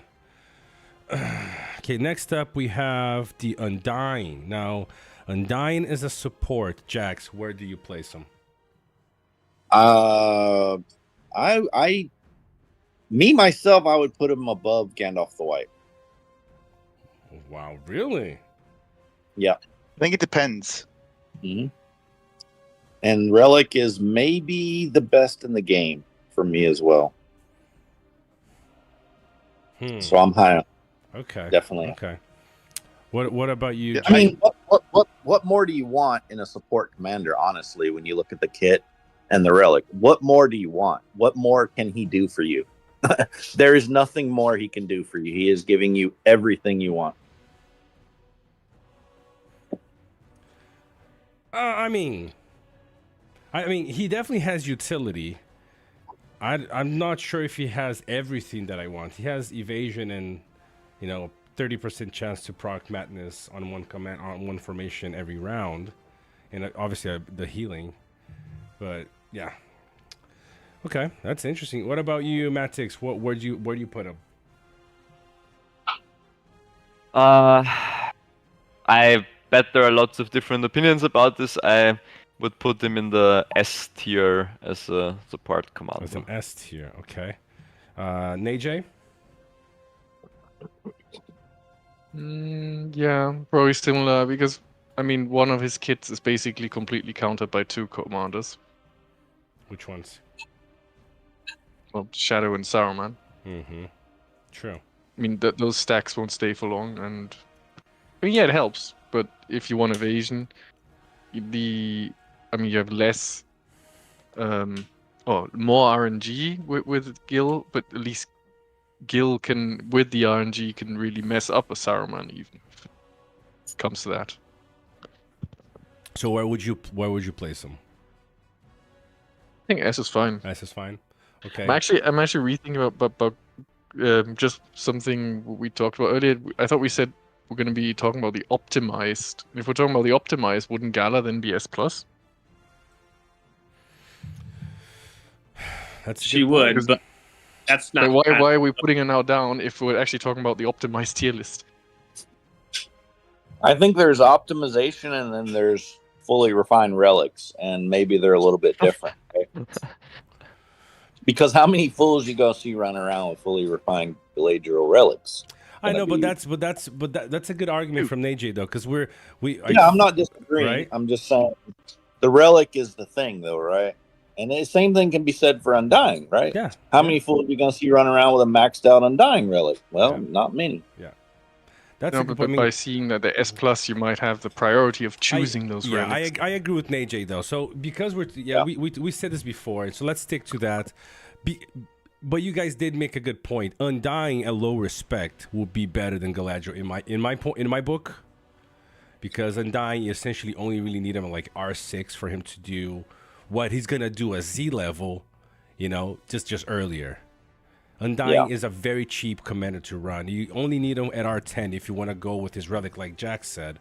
Whereas Gala will shine extremely at R10, Z10, because every point adds to her build. It makes her really perfect as Z10. But then that's the difference in investment from an R10 to a Z10 is huge. So, but we are talking about optimized builds. So I agree with both of you guys. So let's keep. I think I'm gonna put him like this. So Sauron, Gandalf the White, unless somebody says that in their book Undying is better than Gandalf the White. Jax was the only one that said it so far. And I'll put Galadriel right behind Undying. Yeah, it seems fine. Okay. Or, or exchange here if you guys want to do that. It's either or here. They do a little bit of different things. So what about you, Vessi? What do you say? Yeah, so Undying's Relic is nice if it actually does something. It is only a 30% chance at max, so I mean, in average, you get 3 Madness procs. If it lands on 2 of the supports, it's pretty useless. If it lands on Bjorn, most of the time it's useless unless it procs on round 4. So really, it's got to land on that 4th commander to be useful. But it is nice when it does work. I would put him in S tier if I was going off my own list, and then Gala would have been S minus. But overall, if we're going off of max efficiency here, that would be exactly. That looks good. And that's the good part. We're saying max efficiency. We're not really we're not even talking about everybody's Z level, Z10. We're just talking about their most optimized build. Where do they rank? Of course, like I said earlier, Undying's optimized build is basically R10. Galadriel's optimized build is Z10. Those two in investment they're a huge difference, but we're not comparing that. We're just comparing what's their optimized build. For example, Sauron's minimum optimized build is essentially R4. Obviously the higher you get, you can do other things, but his key here is top R0, 1 point into each of bottom R0 and R2, and then full R5, R4. So we're really not talking about Z levels at all. It's just optimized build. You guys made a great point here. And so sorry, Jax? Who's left? Turgon? Yeah, so I had a couple of thoughts regarding Undying that I just wanted to point out. I think with the fully maxed out Relic and his R2, he's like a mini Sauron because he can stun you and he can inflict madness, and that makes him unique. He's also got the evasion, so he's like Gil, but unlike Gil, he's not married to elves to use the evasion, so that gives him, in my opinion, more utility than Gil, because elves have low HP, they're paper troops. And then third, he also has a heal. No one mentioned Undying's heal during all of this conversation. Granted, it procs like round 6 or something, but I have heard that it can be quite impactful in a battle. So he really kind of has a lot of unique aspects to him that I think, I agree where you have him placed right now.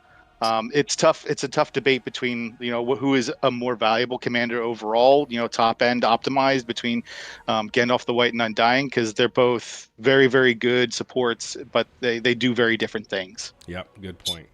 Okay, next up, before we just get going, guys, we got 130 people watching. I think this has been a record the last few months. Nice. So if you guys, if you haven't yet, just a couple of things. Let's hit that like button. Let's get this tier list pumped on YouTube. And if you haven't yet, make sure that you subscribe to my YouTube channel. All right, guys? I appreciate everybody being here. We do. We really do. Yeah. Okay, next up, the opposite of Undying, we got our boy Gil Galad. Let's go. Let's start with Najay. Najay, where would you put Gil Galad? I'd put him in S, probably. S. He's still, especially what I've seen in the last season is that he shouldn't be the tank. I feel like if you have a better tank, to use that. He's great. We're using, someone used March Wardens on him, of course, but that does some damage, some extra damage. He still gives all the support. He still has his stun, and he survives. And you might use him in the next round to then also still have everything. So he works really well there, I think. And that evasion is still a very strong game changer in a lot of cases. Wyman has a shout out for you in the chat, Najay. No, but it's just, I've just been fighting so many people last season, and I was impressed by some Gil-galad builds again, and just realizing those were not tank gills. And I'm realizing maybe that's where we've done something wrong again. So he still works, he still can fight the meta. He's just not up there with the others at the moment. Like you said, elves are squishy elves, they lock you down. You can't really use small units on them, so you're locked in medium, and medium get countered by one large is enough, and then you already get smashed. So he's difficult in that way. Yeah. But he's still a great commander. And another thing, if you get him very early, he's already at R0 effective to use. Yeah, definitely. Both him and Undying at R0 are already effective to use. Sweet. Anybody differs here from Gil-galad? It's pretty much a pretty meta commander that everybody's really been playing. Jax, are you gonna say something? I'd say S-, but whatever. S-, okay. What about you? What about you, Vessi? What's your grade? I also would place him in S- just because of how susceptible he is to counters. Okay. Maddox? I agree that he is S-. Okay, Turgon? I agree. S-. He's a good commander, but it's just being married to those elves. They really stuck it to the elves right now with that low HP. The elves were a little bit better. I think that elevates him a little bit, but it's a major drawback for him. Cool. Cleona says she's gonna kick us in the shin. I don't even know if she's tall enough to do that to me because I'm 6'3", homeboy. Sweet. All right, guys. Next up, we got Key-Rune. Let's start with you, Jax. What's your grade on Key-Rune? Key-Rune. Remember, as a support. I'm gonna say, hey, I'm gonna get a boy some love. All right, cool. I'm gonna put it back. Yeah. Might have hit it right in the nail there. You got some CCs when you need them. Yep. Nice. Okay, Maddox. I have played Key-Rune every season now for the last, 3 seasons in my B team. I would play him over Gandalf the Grey any day of the week. He has damage mitigation over 10 rounds. He can Madden Beorns in round 4. He can Madden Danes in round 3. He can reduce the stats of Dane and Beorn so that they hit like wet noodles. I think it's one of the most overlooked commanders currently. And he doesn't need any focus. You can build him super tanky, high command, play whatever troops you like. I play around with War Drummers sometimes. And yeah, I think he's S- for me. I'm not gonna lie. I think if you guys watched my live stream yesterday, you know how pumped I was, how excited I was talking about Key-Rune last night. So I give it to you, Maddox. What's your B team setup? My B team is Witch King, Key-Rune, Thorin, and Dane. Yeah, I remember that. Interesting formation. I think you said a couple reports recently. Looking good. All right. Okay, Maddox, I'm going to go with you on that one. I see what you're saying. I think it's exactly what I said last night, too. Okay, NAJ. Where's NAJ? NAJ's gone. 3, 2, 1, next. All right, Turgon. Talking about Key-Rune, right? Yep. Yeah, I haven't used him a lot myself, but I have seen him used well recently, and I like him. He's got some CC. He's beefy. All the same points that Maddox said. Really, I'll just echo that, and I agree with his placement between Gil and Gandalf the Grey on the S- list there. That seems like a good spot for him. Sounds good. Vessi. So I place him at the top of A, and that's just because he's not the most consistent. His stun's only 15%. That can go really well. That can go really bad. And then his R2 also inconsistent. It will sometimes hit the damage dealer you want it to, and sometimes it just lands on a command or a support commander and it's useless. So I've been kind of hesitant to move him into A tier, but I kind of keep him at the high A. Okay, got it. Into S tier. Yeah. Kind of hesitant to move into the S tier, but into the A. I'll place him here for now because I've seen some really nice reports from him without using any damage mitigation commanders multiple times, and I do think there's a really good place for Key-Rune there. Obviously not, with other things going around for him, but I do think he's pretty high up there, either between A, like Vessi said, or between these two guys in the S-. At the end of this, we have a few more to go, but at the end of this, we can even move around if we feel like it doesn't feel very balanced, okay? Next up, guys, we got the Witch King. Where would you place the Witch King, Vessi? I place him behind Kieran, probably top of A if we're moving Kieran into S-. He's got the stuns, he's got the damage reduction with his R4. So he's one of the higher percent chances to stun something. So he works out pretty well. So did you say right behind Key-Rune? Or top of A, you said? Okay. Like if Great Kieran, I'd put him in A, but we have him in S-, so I would put Witch King in the top of A. Okay. Oh, top of A. Okay. Cool. What about you, Jax? Remember, this is not troop damage build, which he has with his bottom R0 support build. Yeah, that's right. Cool. Right there. Turgon? Yeah, I like him there too. I mean, he's got the stuns and he does stuff. Yeah, I think he's a solid support. Sounds good. Maddox? Yeah, that's fine for me. And Najay, if Najay is with us. 3, 2, 1 next. Najay's probably busy. All right, cool. Next up, guys, we have then Aragorn, King of Man, as a support. Let's start with you, Maddox. As a support, I haven't used this commander in a long time, but I saw some decent armies this season. I think he's okay as a support, but yeah, I mean, I wouldn't put him higher than A probably. Okay.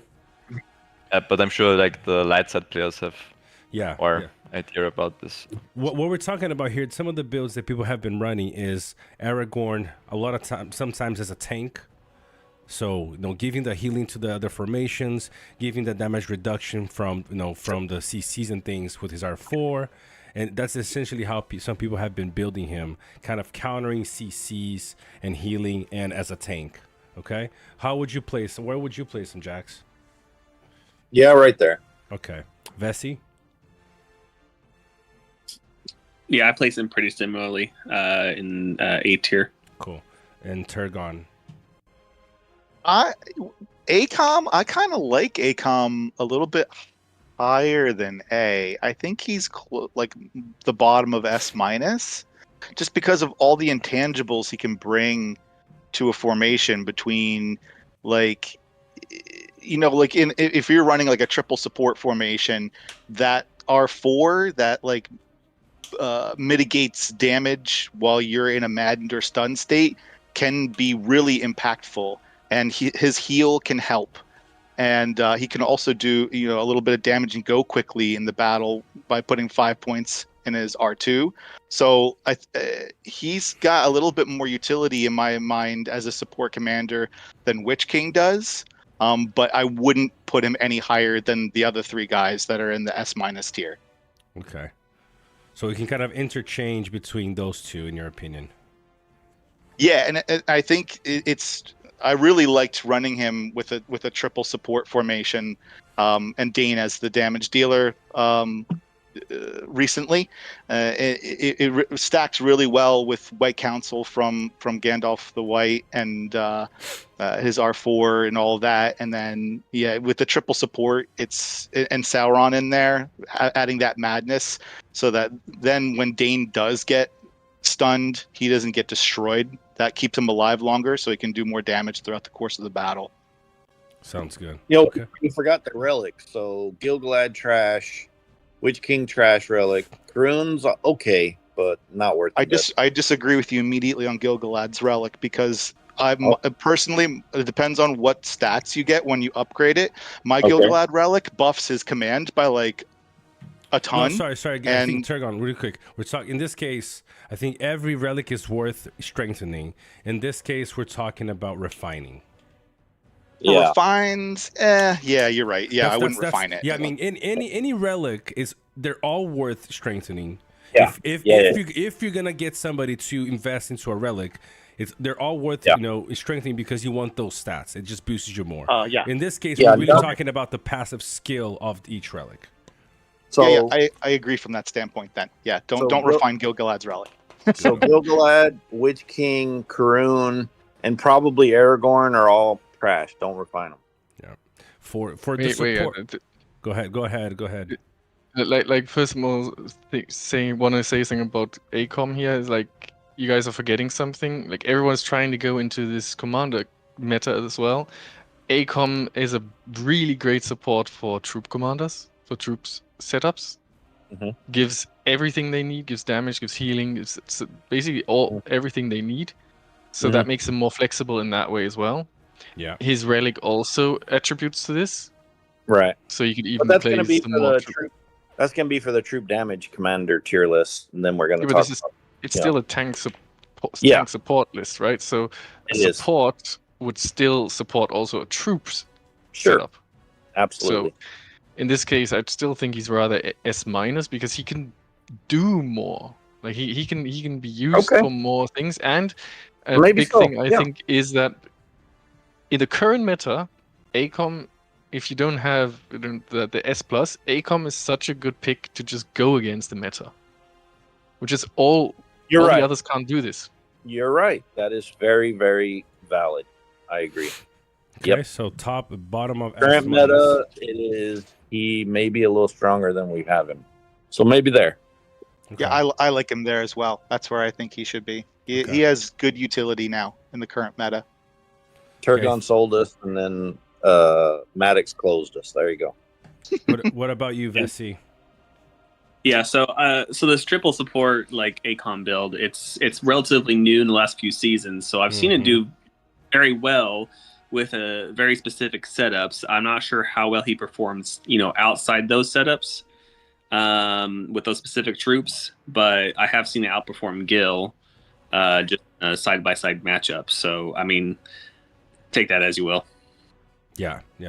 The interesting thing about placing these, putting Sauron at the very top or Gandalf. I think the important thing is to put them in the right tier, because I've seen formations that were not running Sauron do really well, or but have the other, like two of the other, out of the four have two of them, but not both of them. Like for example, Vessi runs Galadriel and Gandalf the White, and his formation does extremely well. And I've seen people running Sauron with Undying and doing extremely well. So there will be nuances to the units, to the counters, to the roles of the relic that might make for one player one hero better than the other. So as long as I think we're putting them essentially in the right level, if Aragorn King of Man here is a little bit above or a bit below, I think it's a little bit less important than saying King is down here and he actually should be up here. So 100%, yeah. Right, so because then people are like, it's gonna get so granular, like, oh man, but they put Kirun behind Gil, so I don't want to go for Gil, but they're saying that Gil is actually better. That's like, there's gonna be little nuances there. Take it so the tier that we put them is the place. Now you can see, man, I love Evil Man, so I'm gonna go for Kirun.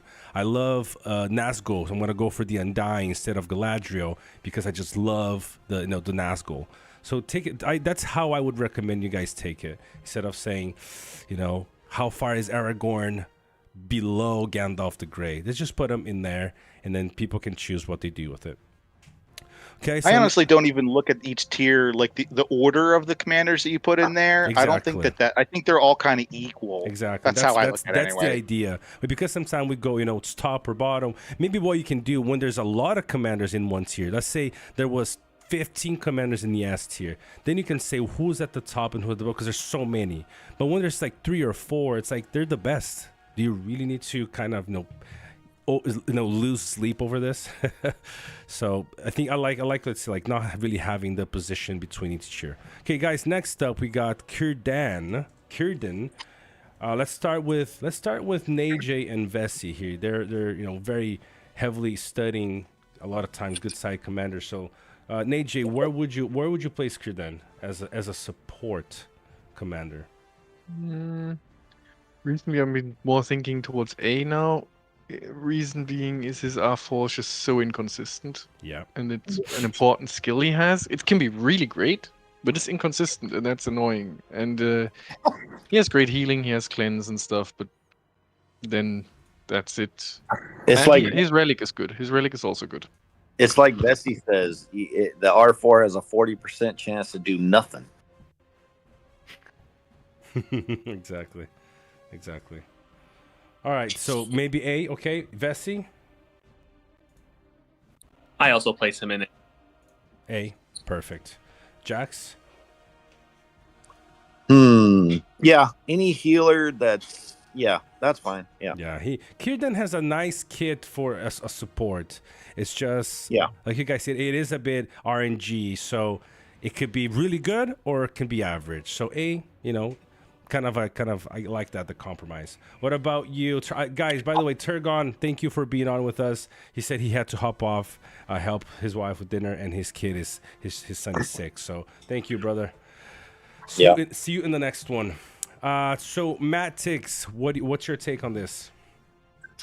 Yeah, I think he's fine there. I definitely wouldn't put Witch King and Kieran in the same tier, but yeah, I mean it's okay. Why is that? Why, do you don't think Kieran is as good as Witch King? Right. I think Witch King just offers way more useful things for the army than Kieran. I mean, Kieran has one of his titles is, in my opinion, completely useless, and the other two are some heals and a debuff cleanse. So, okay. Yeah. Maybe once we get done here, there'll be a lot more separating Witch King and Cerdon A tier, hopefully. All right, guys. Yeah. Like we got. Let's do that. We got 9 more mythics to go. Unless you guys have anything that you need to mention about this commander, let's just give your rank so we can get through to the next tier list fairly quickly. So Black Serpent Jax, what grade do you give him? This is support, right? Support. B. Okay. What about you, Vessi? I actually put him in A, and that's just because of the pure stat boost that he brings. He boosts Evilmen, specifically Chariots defense, like plus 60, 70, and then he's just a pure stat machine. Okay. What about you, Matix? What grade do you give him? What's here? Yeah, I actually had 1 to 2 weeks where I played Black Serpent this season, and actually he did a lot better than I thought he would. And like Wesley said, it's because of the stat boost for the large units. You can get the Chariots to 220 to 250 defense with the right equipment and stuff. So I think this niche build was really fun, and it kills. It murders the horse armies. Okay, so if we're just gonna say, okay, I agree with everything you're saying, and you're correct. If we're doing this one large unit build, he's A. Yeah. No, he's fine where he is. Bottom of A or top of B. Yeah. Okay. What about you, Najay? What about you, Najay? Yeah, about the same, probably. Perfect. Sounds good. Next up, we have Helm. Where would you place Helm, Vessi? So he's kind of a strange one. He can give you evade. He actually can be slotted in fairly easy into like a damage dealer setup and just do damage himself. But I'd place him in like B tier. B tier. Okay, Jax. Yeah, he's not. This isn't the place for him. He's troop. Yep. Najay. Yeah, I think also he synergizes better with commanders that just don't fit here at the moment. Yeah. So I don't know why you can use him. You can use him in there. I mean, he will help. He will give a little bit damage. He will have these other buffs, but otherwise, no. Yeah, B. Okay. Yeah, B probably as well. Okay. And you, Matix? I agree. Okay, sounds good. I'm a little bit divided between B and kind of A-ish, but because we're solely focused just on his support role, and we said that a little bit earlier. Support role can be stats boosting and damage reduction and things like that. So, but he doesn't do that for both formations. I think this is the key thing here. He doesn't do that for both formations. He just does that essentially for troop damage formations. That's where he really excels. So I wouldn't place him at A. So B, I think, is good for me as well. Okay, next up, guys, we have Isildur. Where would you place Isildur, Maddox? I don't know why. This is command support, right? Why are we doing this? Just do supports. It's crazy. What are we doing? I don't think he's great at that. Yeah. Maybe B. Remember, Isildur is still a support. His top are 0. he's used as a tank, right? All right. And All right. his R4 increases defense for all formations. So It's your show, bro. It's your world. We're just living in it. Yep, but top of B or bottom of A or something like all that. All right. What about you, Jax? As Trash. a support, trash for Jax. No, not trash. But you know what I'm saying? It's wrong placement. Yeah, it's definitely not. Yeah, I get what you mean. What about That's you, Vessi? fine. Sure. So I've seen him do fairly well. I'd also put him either bottom of A or top of B, just because the pure stat boost, the evasion. I've seen him do fairly well in a triple support. The reason why I like putting him in A right now is because I just mentioned Helm having very little both formation boosts, right? This is why I'm making the distinction. Helm does not really help a whole lot. He will do fine in a formation that has 2 damage dealers, but he doesn't really do that. Doesn't bring in that much to the table for them, essentially. Whereas Isildur, in that role, he will boost both troop damage and both commander damage formations equally. He gives defense to everybody, kind of like how Gandalf the White gets White Rider to all formations, not just commanders or just troops. So that's why I think he, for me, would be also a level above Helm in this case. Did I miss anybody in Isildur? Or anybody does want to mention something else outside of what we just said? 1, 2, 3. Okay. The only thing. Go ahead. There's one thing maybe you missed is the bottom R0 is sometimes actually interesting to use because it sort of counteracts the Sauron debuff. A bit late sometimes, but sometimes it can help, and that can maybe help your damage dealers to just do more damage if they're still alive there. But that's true. That's what I'm saying. Isildur is a nice support because he kind of supports both sides. The plus 15 or plus 18 with the command, modification, it boosts both your troop and both your commander. So that's why I'm saying he's a little bit better than Helm in that sense. So I like it. So next up, guys, we got Beruthio. Not many people run her. I know Jax has run it in the past. Sato ran it in the past. Where would you put her, Jax, as a support? It's fucking Bessie's fault. This fool was talking her up to me, talking in my ear, how good and great, and her healing and all this crap. Where would you put her? Shit. Man, I don't know. She's so underwhelming, bro. I swear she's at least A. I mean, she has Sauron's. Sorry, I'm eating, but she has one of Sauron's skills and a heal. I mean, it's not great, but yeah, that's fine. Okay, interesting. Maddox? Yeah, sure. Bottom of A, top of B, something like that, yeah. Okay. Najay? Probably the same. I've seen her do all right, but again, I wouldn't try to go for her. I would maybe even go rather into B, just because don't want to make people think, this is as good as maybe Witch King Isildur or somewhere up there. Yeah. Probably not. Yeah, I kind of remember, if you're going to look at troop formation later, you got to consider that it's 2 different things. So you say, oh man, Helm is so bad. Well, not when you look at the troop damage. So for support, I either put her, kind of here or maybe here. She does something, but I haven't seen her be that impactful that it's made a formation just that much greater. But so here, I guess it's kind of okay-ish. What do you think, Vessi?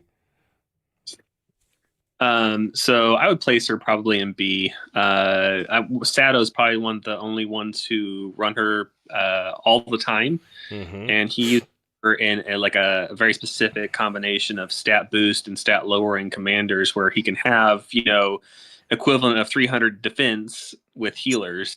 So it's just a wall. Okay. Yeah, I kind of agree with him. Kind of lean towards a little bit lower. I think these guys do bring more to the table than Beruthio does. So, all right. So next up, guys. Okay, 5 to go. Let's go King of the Dead. Where do you place King of the Dead, Jax? Trash. Okay. Maddox. Not a good commander. Yeah. Okay. D. Okay. Najay? Probably C. I mean, he still has some things that he can give, but not that great either. I agree with you. What about you, Vessi? I'll place him in C just because I don't have any proof, but I think if ran correctly in certain setups, he could do very well. Okay, so let's test it. Let me know your ideas, and we can test that later. I don't think he's as bad as these ones as a support, so that's why I also agree that C is a better place for him than these guys. I mean, we saw Matsumoto running Imrahil as a tank, and his does fine. But at the same time, a lot of commanders with 250 unit defense can prove to be a nice tank. So we got to study his build a little bit more. He wasn't really running the healing either, so got to see how that works out using Imrahil as a tank. But yes, I that's where I put him for now, at least. So there hasn't been a whole lot of testing with King of the Dead because his kit just kind of looks very funky. But I think that potentially there is some place for him. Next up, guys, Radagast. Where would you place Radagast, Vessi? Actually, during the 2.5 PvE, I saw somebody's Radagast drawing Rain Wizard. So with the Relic, it's very, very good. Pretty niche, though, again. So either A or B. A or B. A or B. Oh, A. I'll play that. Okay, what about you, Jax? Radagast? Yeah. I mean, it's purely healing, right? So maybe top of B. Okay. Around up. Well, I don't know though, because if you got Serdon up there, how is Serdon up there and he's not? Because Rad is healing more. Yeah, that's what I said before. It doesn't make sense. So that means we need to drop Serdon down in front of or behind Radagast. That's what needs to happen. Okay. So Serdon has the cleansing that's pretty much guaranteed, while Radagast is only like 20%. And that cleanse can do a whole lot, especially against evil side. True too.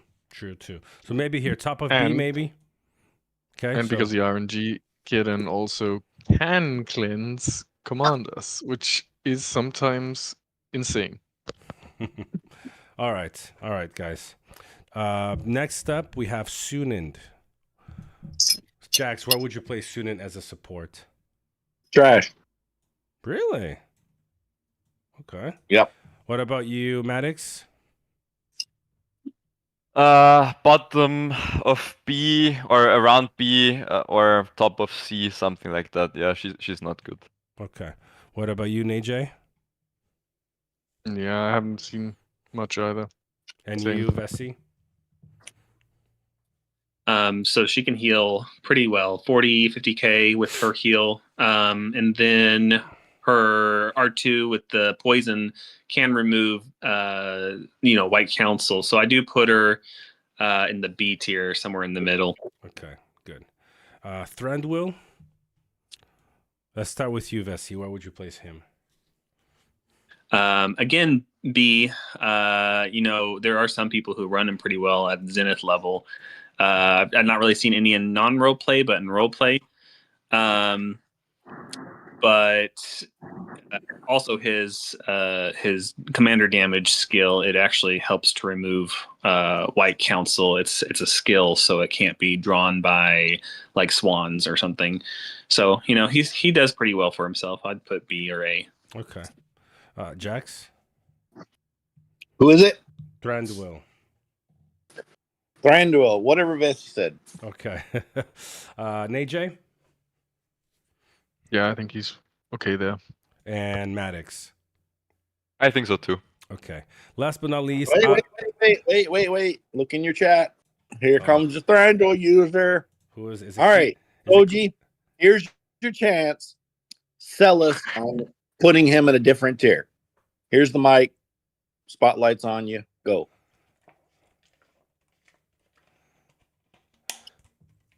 Tell us why. Why is he A tier? Talk to us.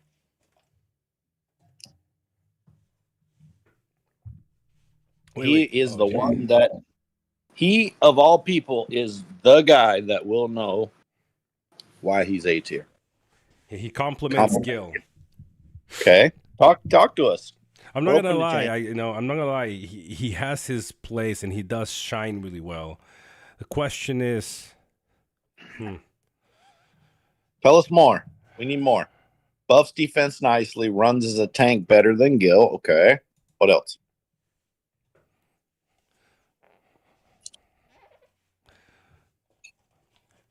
Question is though, Shojix, does he support? Is he as good a support for troop formations as he is for damage dealing formations?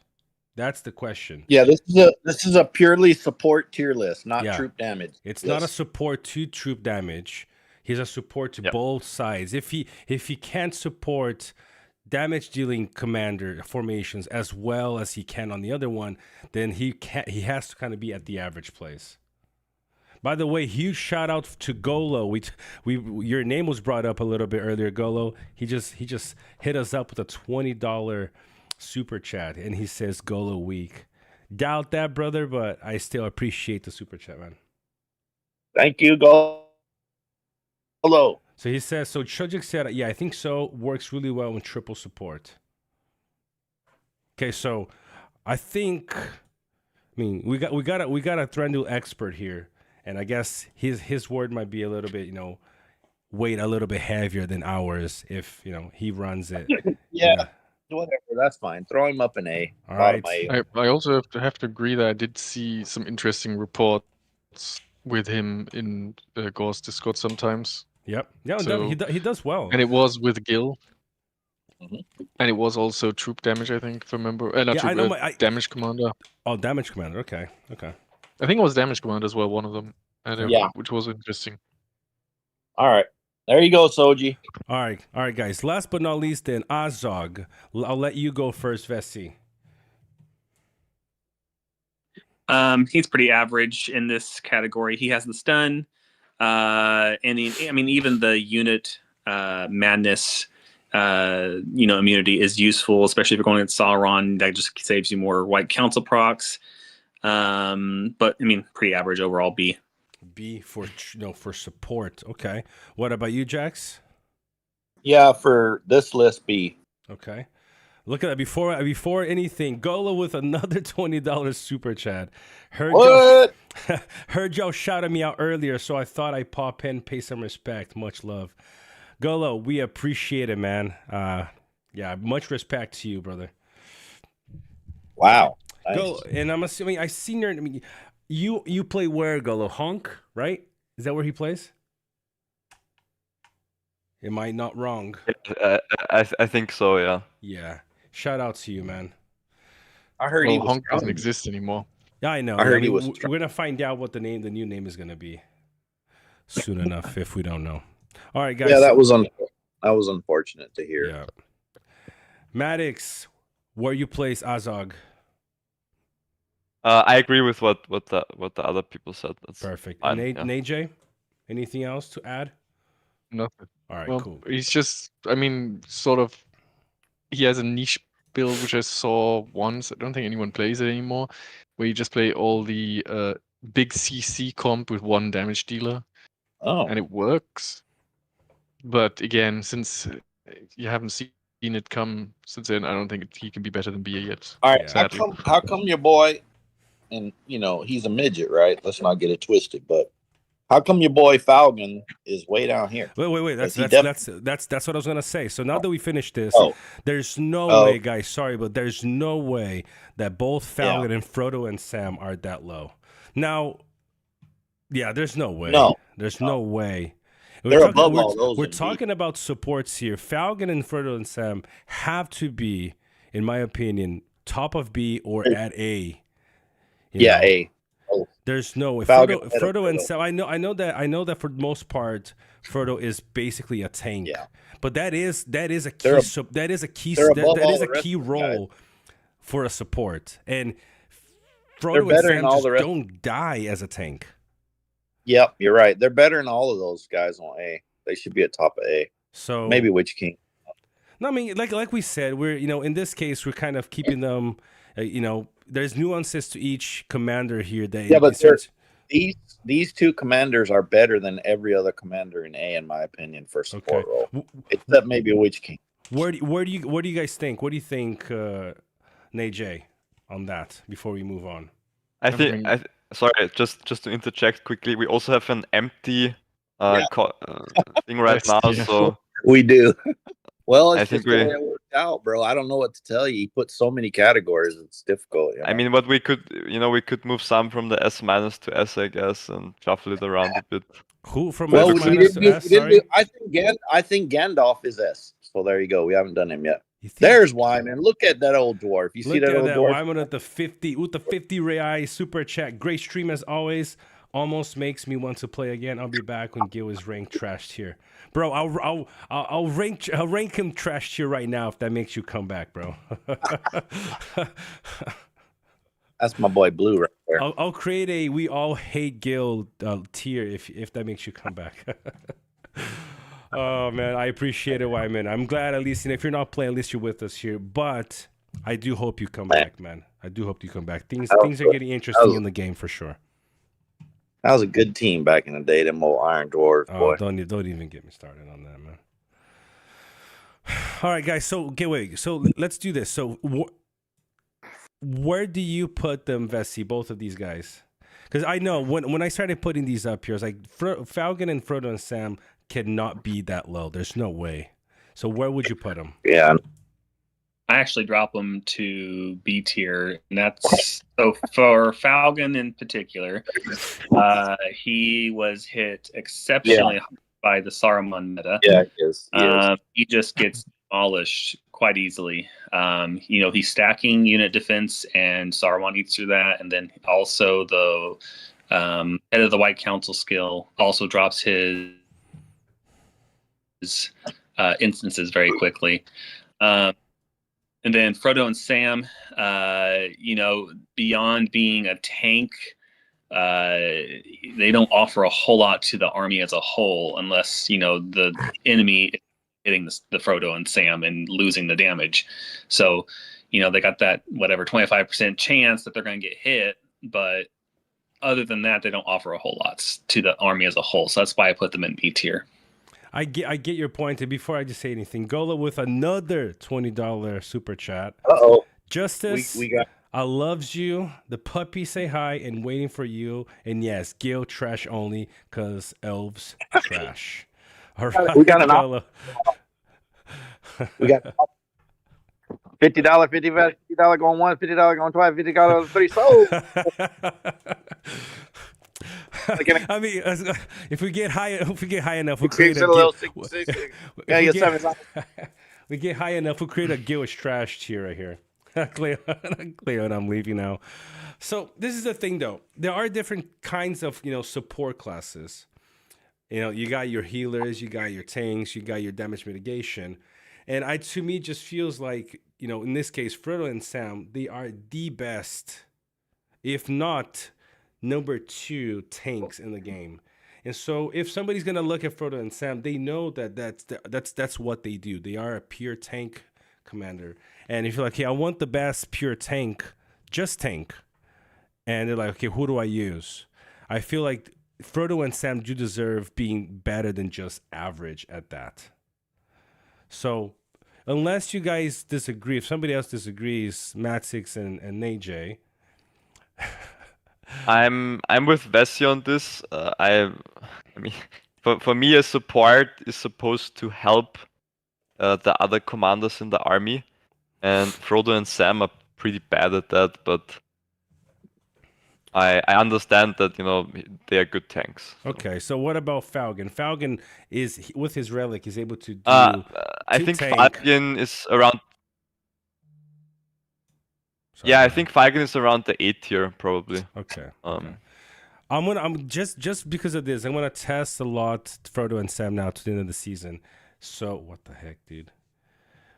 So because I do think I get your point, but at the same time I am a little hesitant because Frodo, that's Frodo and Sam's unique skill is just being a tank, and I agree they don't offer much of anything else besides that, but it's a very unique role that they have. All right, let's move on because we got another one to go. I'll leave Falcon at 8 here because he does tank well with his relic and does have damage mitigation, which is nice. I'll leave Fertile Sam at B for now because I give you guys his points. But now, before we get going, we got 3 super chats to go through. Wyman said 100 reais. I think everybody wants a Gil is trashed here, and we're gonna have to give it to them, guys, because Golo just with a $100 super chat, Gil trash, LMFAO, and Ghost with a €50 super chat. He did it. Ghost, Make it happen. L's are trashed here without a doubt.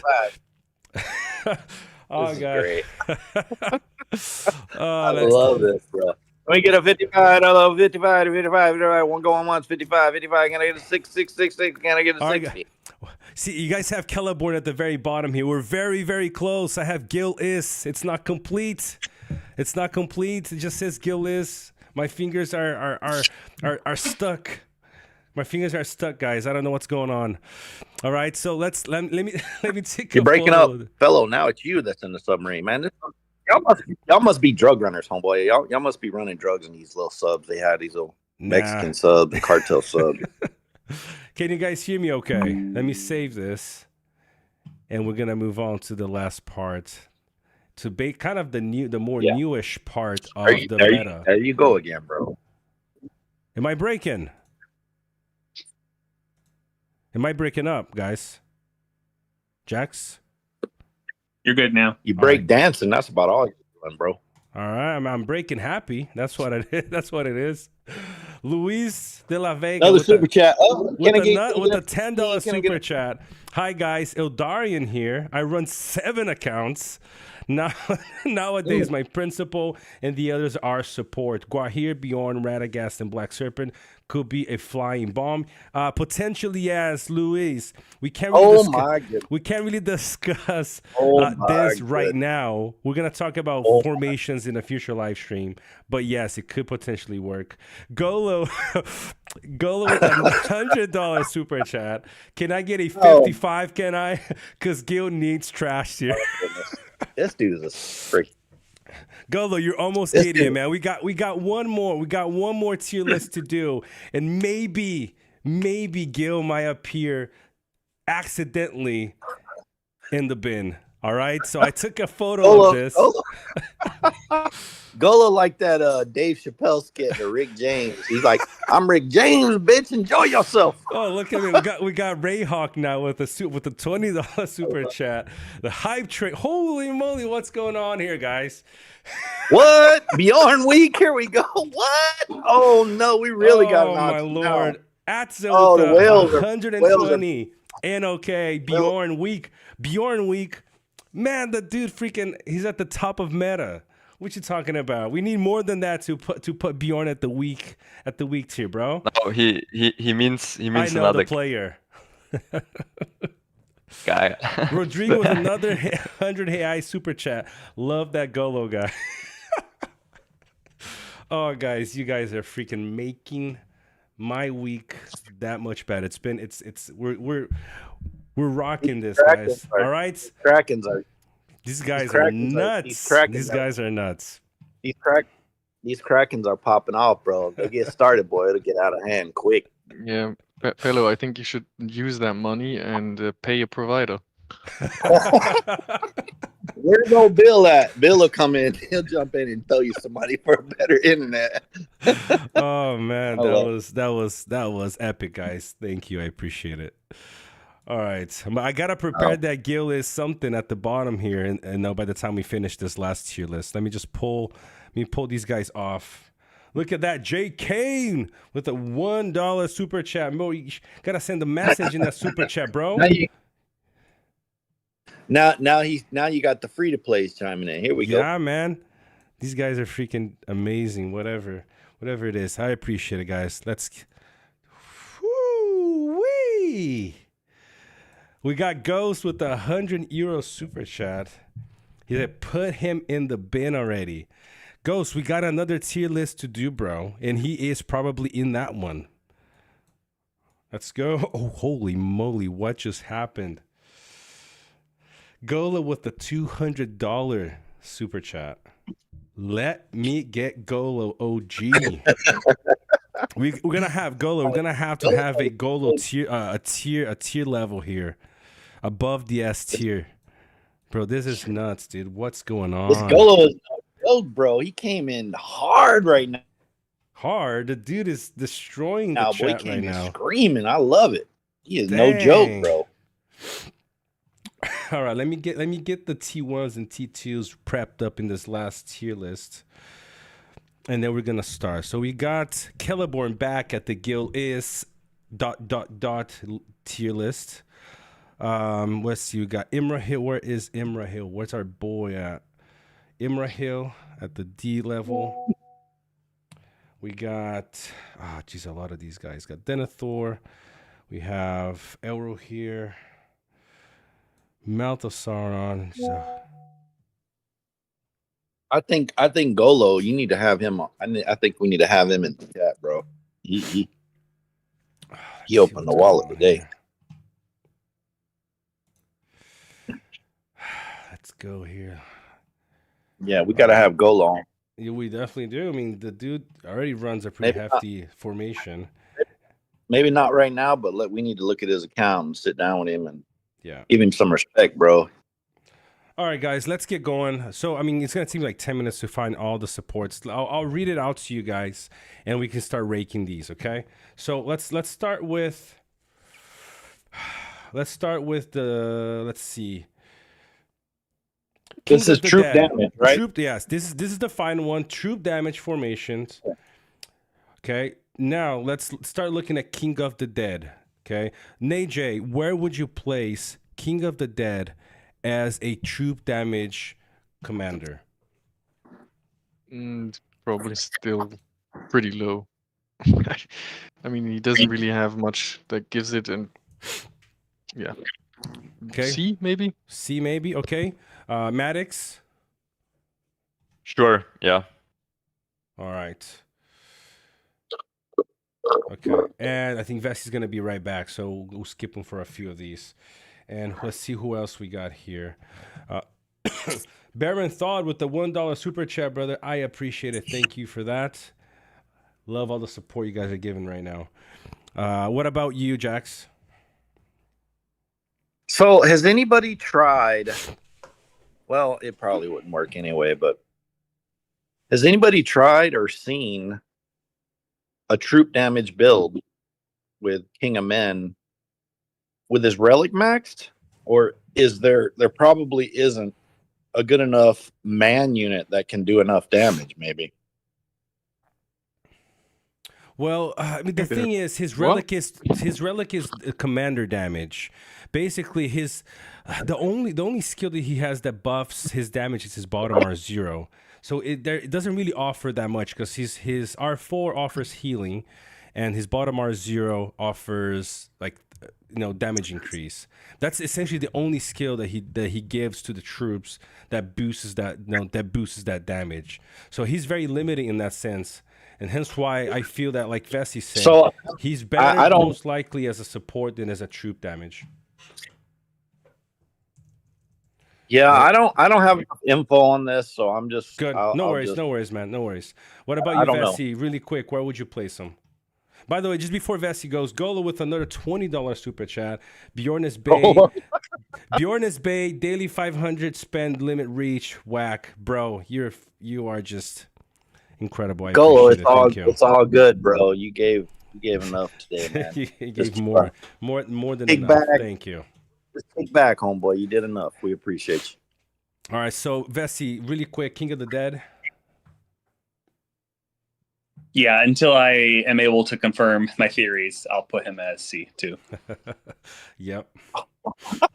Wyman. Okay, Wyman with the 20 highs. We need a Golo S, a ranking on S+. Let's do this. I have two Azogs over here. One over here. So pretend this is Golo's name and photo right here, guys. Golo for today, he's at the top of S+. That actually looks like that avatar looks like a Golo. If he didn't have the name Agzog, I could see him as a Golo. Yeah, he looked like a Golo. You know there what I you mean? go, Golo. Yeah. Golo more than earned, his place at the very top of the meta today. For sure, for sure. Thank you, brother. Thank you, all of you guys. Honestly, all of you guys. Legend. That's that legendary status for today, Golo. And Wyman right behind you. Yeah, thank you guys. Really appreciate it. So, okay, I agree. He only has one skill. So as a troop damage, I'm not sure he can offer that much. Combining him with other commanders, that could really work. But alone, yeah, he still has a little bit of ways to go, in my opinion. Next up, guys, we have, let's go with Witch King. Where would you guys place the Witch King as a troop damage commander? If you guys can kind of just really quick give your grade so we can get to the other. So we have about 15 to get through. Jax? I think he's like S as a troop damage commander. Really? Absolutely. Okay. S. Oh yeah. What about he can get you 100? He can get you 100K, no problem, with the right setup in a troop damage formation. Absolutely. Okay. Najay, what do you think? Maybe S-. I mean, just the dual blows stuff is always makes a troop commander strong. Okay, Matix. Yeah, I like the madness and stun immunity as well if you play him with large units. So S- is probably pretty good. Okay, and Vessi. If Vessi's gonna be the tiebreak, he's gonna stay at S or S-. So I feel like S- is a little more appropriate for him. He does get some synergy with Azog, and with the stuns and the dual blows with Azog's Kingslayer, but I don't feel like he quite rises to S tier. I want to see a little bit more testing on my own end from Witch King. I definitely think he's up there, but I'm yet to be convinced of him being, as high. There's a few formations that I've seen do quite well, so I think S for now. S- for me also fits. I'm not even sure for me if it's as high as S-, but I'll kind of, we're in a consensus here that he's pretty up there. All right, cool guys. Next up, let's go to Thranduil as a troop damage commander. Where would you rank him, Bessie? High A. Sorry? I'd place him as a high A. High A, okay. What about you, Najay? I'm actually trying to think here. Who is it we're talking about? Thranduil. Damage? I'm actually thinking. Where's Shoji? Shoji, get in here, bro. This is your moment to shine. Like for troop damage, I'd rather probably think B. I don't think he's a real troop damage dealer. All right, shout out here really quick. Baron Thought here, so we talked about him a little bit earlier. Best piece of Ash in Fangord here. We all know who he runs. He runs Treebeard, Azog, Witch King, Sarna. He said it's been fun as heaven, according to him.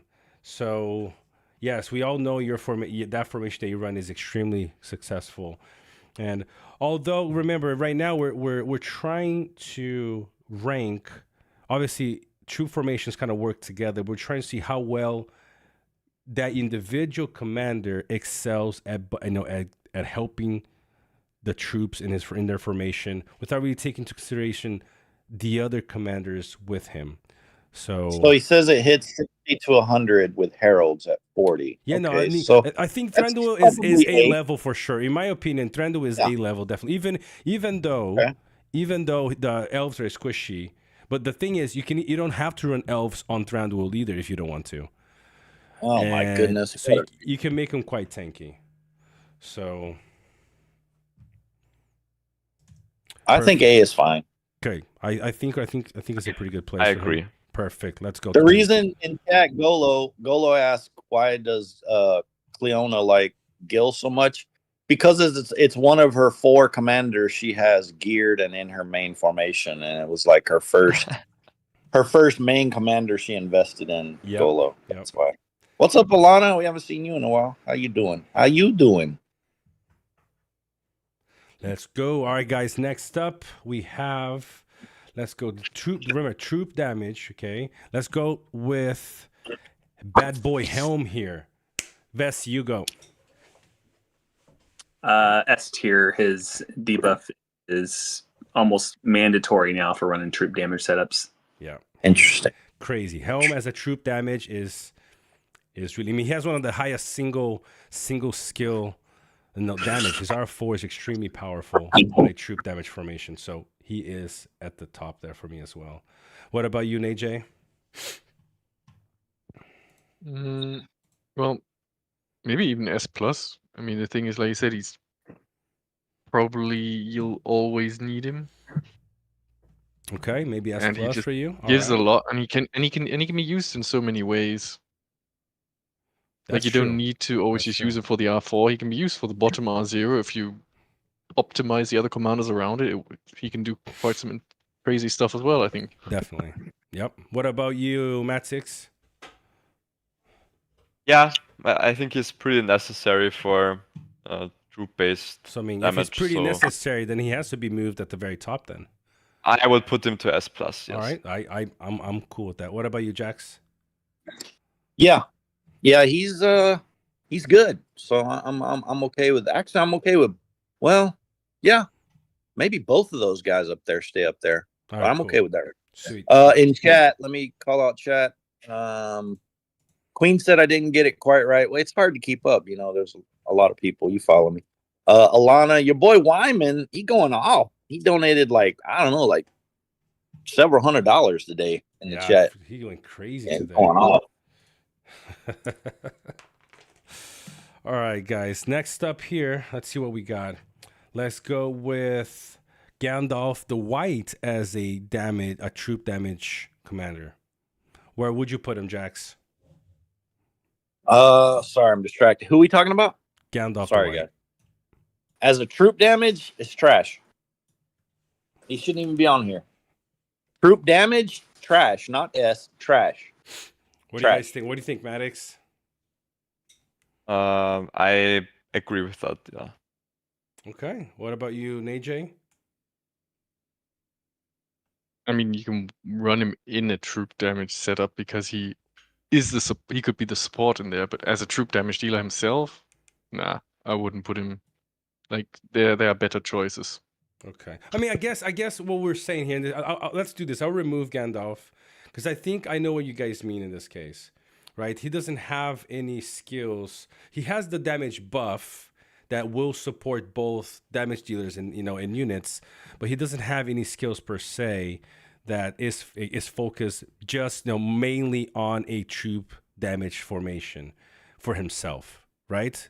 So he'll most likely be one of your supports that will also give damage to your troops, but he's not necessarily a troop damage commander himself. So I'll actually remove him, not because he's bad, but because he just really, I think what we're doing here doesn't fit that specific role. So let's move on for now. Yeah. Next up, we have Aragorn, King of Men. How would you rate him, Vessi? So I placed him in A tier. A tier. All right. Okay. We can play some whatever either way. What about you, Jax? Who is it? Aragorn? Aragorn, King of Man. Yeah. Damage build? Yep. I haven't seen him do anything, so I'm gonna say B. Okay. Najay? I'll even put him probably S minus. This is especially with his relic. His relic actually gives him help with the damage here. Well, that's what I was and saying. He buffs his own troops. The healing, I guess, will always help for troop damage dealer as well because he heals his own troops, keeps them alive. Yeah, and he's and like you said earlier, there are a lot of men units which can do quite some damage, which also work well against the meta, like seafarers or woodmen. Yep. And they can do damage. This is what I was saying earlier when talking about his relic. I was saying all of these things.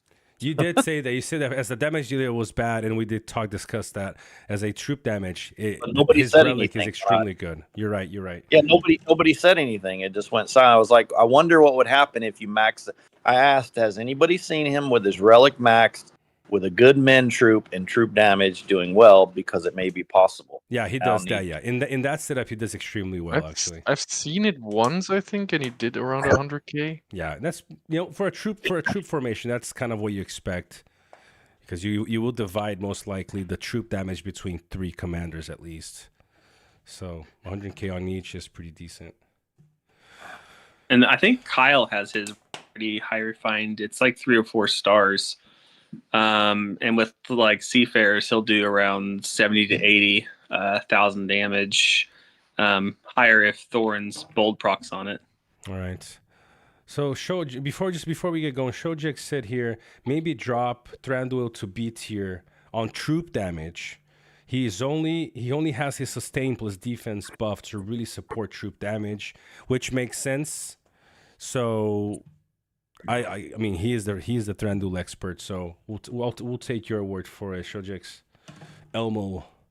Okay, next up, guys. I was actually also going to say that he doesn't have anything that buffs damage except a 5% buff once. Exactly. That's right. So it's funny how his kit doesn't necessarily have skills that do it, but funneling all that damage through him. And I think that's where Vest was talking about Treebeard as well. We've seen, commanders like Treebeard and Thranduil do 100k plus of damage through the troops, or mixed, because mostly from the troops though. I think Vichojik said today when he posted the report from his Thranduil today that Thranduil only did 10,000 damage and 90k came from his units. So through the way that he can support them, they can funnel all the damage to them and then do the counter attacks multiple times, and then pump up that damage up pretty high. All right, guys. Next up, we gotta try to get through this as quick as we can.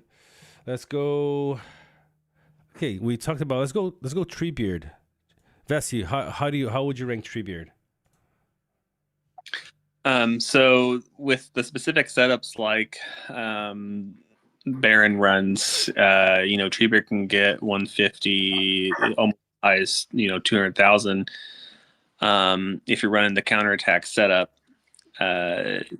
specifically, all he really does is buff unit defense and unit attack. So, he does have the stun also, but that's really all he's bringing to the table is a buff to his own units. I'd put him in probably high B. High B, kind of like comparing to Thranduil.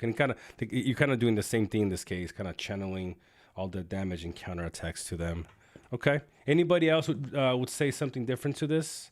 Thranduil, Treebeard somewhere else? 1, 2, 3. I guess we all agree. Baron Thought is like, no. Cleanse with Relic, but B+. Yeah. Okay, that's fine. B is a good place then. Sweet. All right, guys. Next up, we have Kirun. Let's do Kirun. What would you rank Kirun, Jax, as a troop damage? Pretty good. Probably A. Okay, probably A. What about you, Maddox? Yeah, I've tried the troop damage build. I wasn't really impressed with it, but compared to some of the others, yeah, he's probably going in the A tier. Okay, A tier. Najay? Yeah, I was thinking the same. He does buff troops a bit, does damage, but not his strength. Okay. So I also would put him at A tier. Sweet. What about you, Vessi? So you might remember William from this last season. He ran Kieran actually with Snagas, and then 3 other units, Evilmen units, and I've seen him do over 100,000 damage with that. Running actual Evilmen on him, I've seen like 50 to 100,000. Okay. I think so. I'm feeling, because I know we also have that argument with almost anyone running Snagas who it's kind of like a cheat code in a way, because they do have, it's a high range, but when they hit in that higher range, they kind of naturally do quite a bit of damage. So I feel like A is a good place for him until further further testing. All right, next up we have. Let's go with the new guy, which we haven't talked about all night. Guahir. Where would you, Jax, rate put Guahir? Trash. Oh. I put him in my frying pan. That's where I put his ass.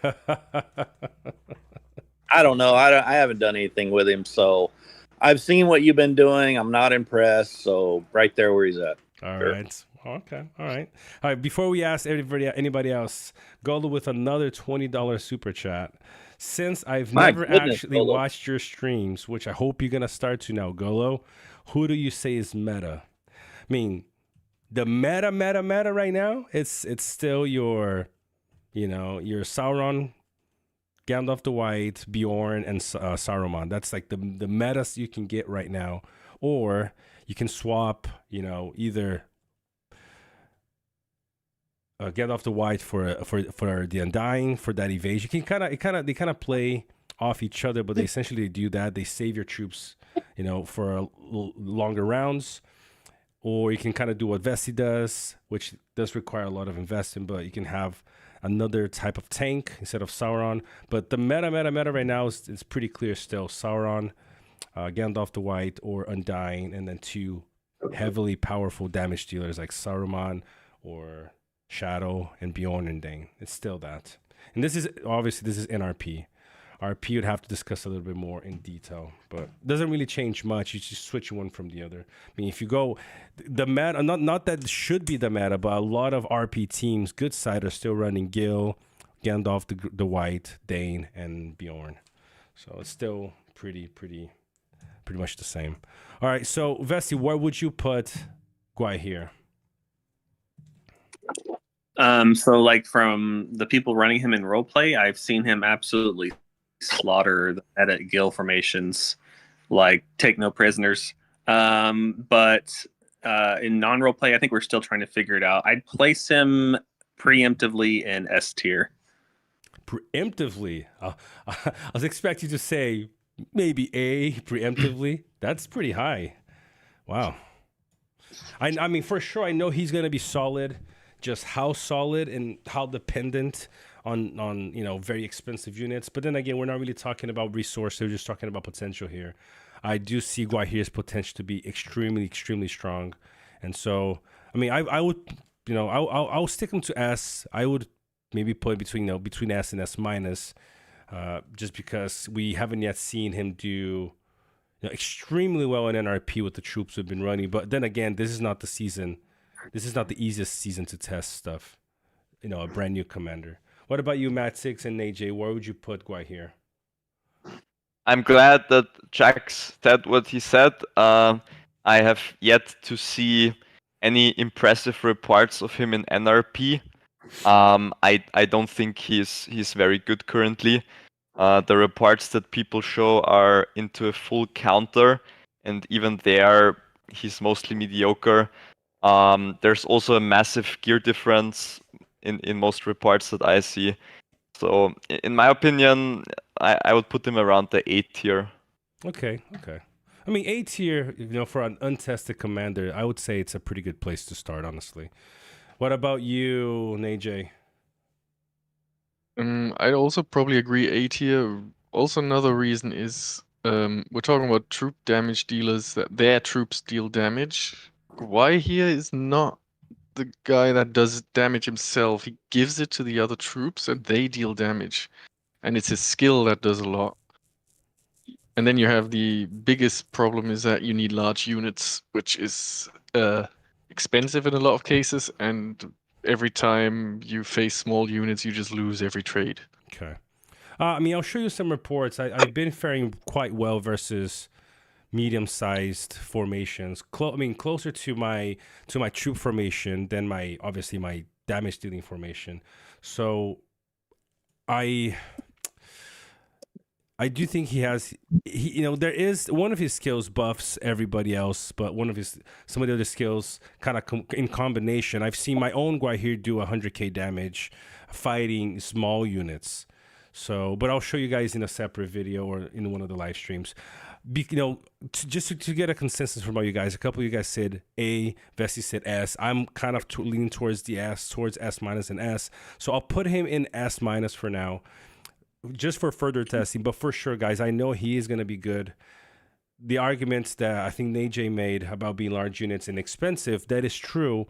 But in this case, we're just really just looking at the potential as a whole, not necessarily the cost of a resource in a specific season. Like there are seasons where you're going to be able to, it's going to be so empty or not that many teams to fight that you're going to be able to afford large units all the time. And maybe somebody wants to have Guahir just for a couple of hits a day, just for fun.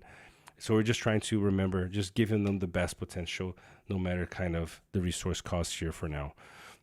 That is something though that I do want to bring is, things like that, discussions like this.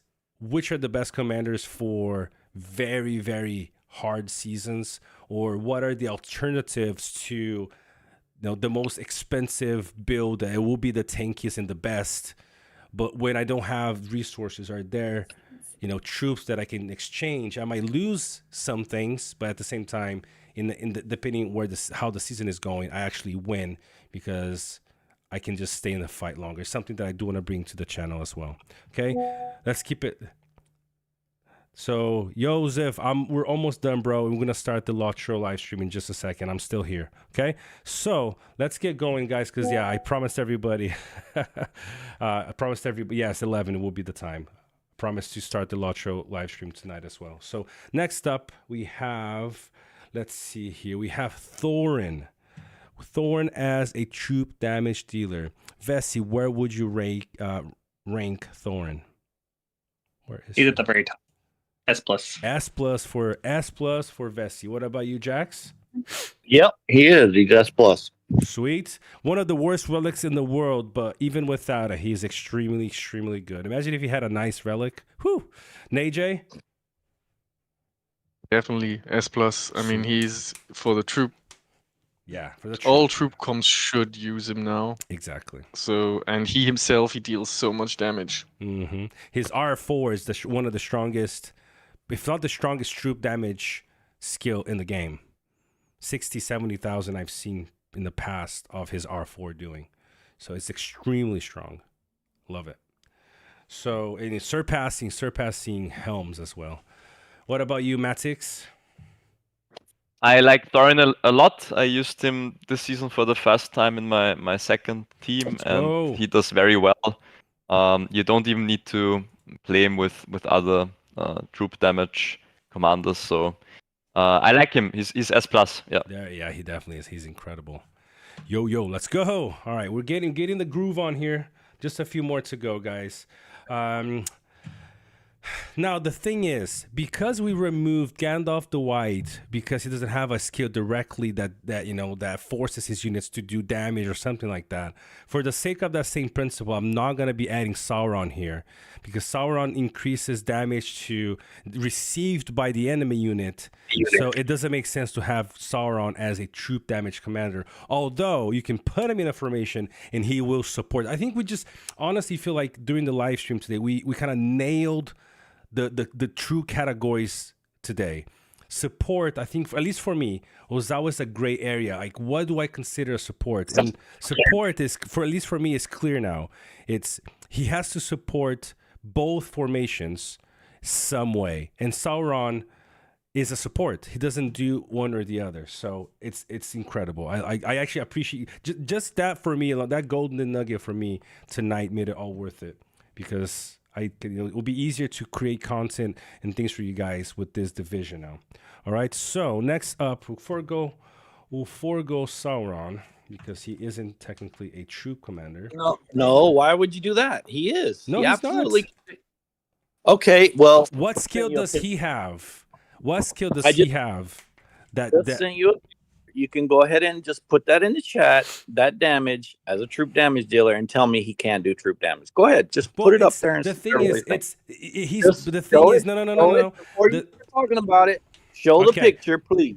I'll show the screenshot, and then you tell me. No, don't do it. Don't do it to yourself. No. If we're gonna say that running Azog, wait. If we're gonna say they're running Azog and there you go. Thorin, Slide it up so they can see the damage. Slide it up. all right, that's And to snag us. And then as we're looking at This is we're not gonna talk realistic. about it. Looking at this, it is realistic because everything we're talking about here, from Black Serpent on, using a specific whatever, this, that, and the other. Well, there you go. Slide it up so we can see it. We only see the top. Yeah, absolutely. In the right setup, he can do damage as a troop damager. DLF, right? So can Gandalf the White. CLF right now, not that picture, the other picture. There's the other. Put the other picture up. That's the wrong one. But CLF right now is running Sauron. Not in this setup. Not with Thorin. Not with Azog. Not with Helm. Not with anybody. Just as a regular support, as a troop damage build, and he's doing 100,000. There, that's the picture. What CLF is he using? Snaggers. With no. What unit is he using? He's using Snaggers, but with no troop damage buff commanders at all. And he's still doing it. You can do the same number with Gandalf the White in Snaggers. Because what's causing Snaggers to do the damage is not, there's no skill in Sauron that's actually forcing his units to do that. There's no. The only difference is for Sauron you're not necessarily focused to play focus gear, right? So you can go into the unit attack, but I mean I understand like Sauron, like Gandalf the White, he doesn't have a title that boosts the troops or whatever. Yeah. Okay, I'm not advocating for Sauron as this like S+ troop damage dealing commander. I'm just saying and proving that it is possible and he can be a troop damage dealer and do the job well. That's all I'm saying. I think there's a little bit of gray area with some of these commanders. Like, Gandalf the White is pretty much S tier inside of these troop damage setups. And same can be said for Sauron. I've seen people run 4 support commanders, 4 troop commanders together with Sauron, and he also does very well. So kind of hard to rate. But I think what we're trying to define here, what is a troop damage commander? Just like Gandalf the White, and you guys say, like Jack said, that Gandalf the White as a troop damage is trash. When if you're gonna forego White Council increase by focus, what is the difference between Gandalf the White and Sauron? But you can use Gandalf the White in a troop damage build. Definitely can. And he will likely would snag us. Think about it. Think about this. If you're going to be saying, okay, my A team, this season, I'm going to make this work like Uber did last season. He said, look, check this out. I'm going to make troop damage work. And the motherfucker did. He was basically equally drawing or beating every meta team that we were facing, every meta A team that he faced. So what I'm saying is this. They both can work and work fine, but if you're focused on saying, I'm going to run a troop damage build as my A team, well, who are you going to run as your supports? Obviously Sauron, or Sauron obviously Gandalf White is going to be in there. Yes, that's why we rank Sauron in the support rank. He's going to support both damage troops and commander damage. And so that's the idea. He can do both roles, as I said. For evidence, look at CLF. I can send you that screenshot too. He's running Sauron alone with no other troop damage buffing commanders at all, just a regular meta team, and still getting 100k damage with Sauron standing alone. Yes. No buff. But when we asked you about Gandalf the White, you said he was trash and he shouldn't be in the troop damage rank because of the same thing that you're now arguing for Sauron. Okay, you got a point. Right? So that's why, in this case, we're trying to focus. If somebody's coming here, I need a troop damage commander. I'm looking for just one. And I say, okay, well, Sauron is in the troop, the troop damage tier list. So then he must be a troop damage commander himself. It's like that's why I removed Gandalf the White to you being right. I might even consider removing Guahir from this, because if Guahir is supporting other troop commanders to do the damage and his damage is pretty minimal, then I say Guahir is not a troop damage commander. He's a support for troop damage commanders, and so that's the only reason why I obviously. it's crazy to see, you doing 157,000 damage with your Sauron. But then again, we're just going from the principle that if a commander does not have any skills that directly gives, double attack or damage increase to units, just units, then that's the reason why we removed Gandalf the White from this ranking in the first place as well. So that's just the principle that I'm trying to keep to. When somebody sees a screenshot, it's like, well, I didn't know Sauron was a troop damage. I get what you're saying, but I get what you're saying. But what we've done here is we've included other commanders that are not supposed to be on those lists also. So why not? Right? Why not? You've put up commanders for us to vote and slot into these tier lists that's not their role. And we've done it there, so we should do it here too. Gandalf the White and Sauron should be here as well. All right, that's fine. We'll add them, and then we can just kind of discuss this later, because I'm not sure if we added any commander to the other ones that did not fit one of those roles, but that's fine. So if you guys are going to rank Gandalf the White and Sauron as troop damage, where would you guys rank them? Jax, for both. S for both, because of their support aspect role, whatever. Okay. Support, but also, I don't know about Gandalf the White, but I am 100% sure that Sauron can pull you. I'm not going to say he's going to do 100K all the time like CLF formation done, but the 3 reports I've seen, they've all done like 100K. But I'm not saying you should expect probably 60 to 90 to 100 on average with Sauron in a troop damage build as both support and a troop damage commander with all troop damage gear. But can you do that without Snaggers? No, you're going to use Snaggers, of course. Yeah, but that's the problem.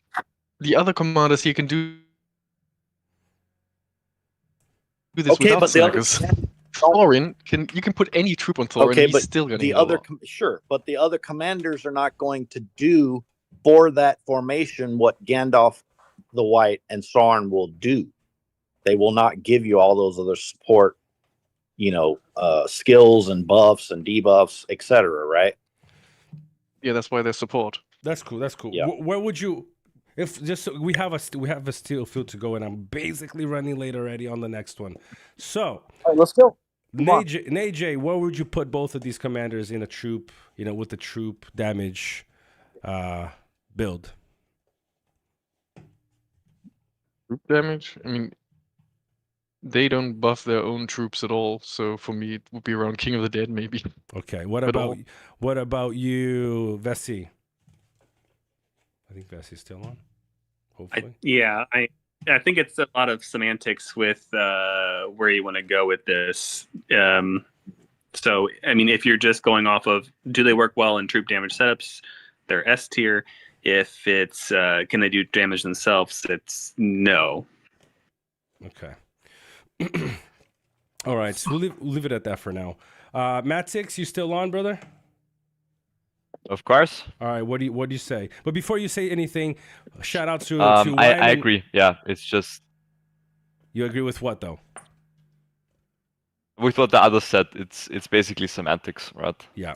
You can use these guys in troop comps and they will do pretty well, but they don't really are troop-based commanders themselves. Gotcha. Okay. Just so we can move on, before we do that, the Wyman with the $20 super chat. Alana is the only queen. Shout out to Alana in the chat. All right, guys. I think Golo is waiting for this one. I'm not gonna leave it to last, because when you leave it to last, basically you're done right after that. We got Gil in the house now. Jax, where would you rank Gil as a troop damage commander? Probably S- or A, because he can. I mean, I've seen him do damage. It's not great, but he again has a bunch of variables that he brings to a troop damage formation, so he's good, right? Yeah, definitely a good point. Yeah, I get that. R4 boosts the stats. R3 gives the next instance of damage that increase. That's a good point. What about you, Vessi? Yeah, I place him. I think I place him like pretty high A tier. He brings a lot of stable. He might not do a lot of damage himself, but he can definitely enable a lot of damage. Exactly. It's like kind of like a combo, right? He does a bit himself, but then he kind of helps the others too, which, yeah, it's nice. Cool. What about you, Najay? In his guild tier. Sorry? In the guild tier. Oh, there you go. Down here. Right. What about you, Matix? I've seen some guilds do pretty well with March Wardens. So yeah, I think he's okay in the tier that like high around S minus, yeah. S minus, high A's. Okay. Perfect. Yeah. But we'll, shout out to Golo again. I mean, all you guys for the support a little bit before. We're gonna continue here, and I think we can finally officially say that Gil is whatever you see on the screen. We'll move it up. We'll move it up at the end so I can I can take a screenshot and to send it on the on the Discord. But yeah, all right, guys. Yeah, he will sit cute here for now. But for me, A tier. Yeah, I think so. I honestly, Gil probably as well. I honestly, think he's at I'm the not level sure. of the S minus tier. With the new commanders and things, I got a feeling that Kirun can outplay Gil in the damage in the damage formation. But like I said, I gotta test before I can really say that. But yeah, high A's, I agree. All right, guys. Next one, we need to rank. Then we already did Helm. Isildur. Where would you rank Isildur, Jax? Isildur is really good, so S. S, okay. He can get you 100k damage a fight with like half trolls or something like that. I've seen that. What about you, Matix?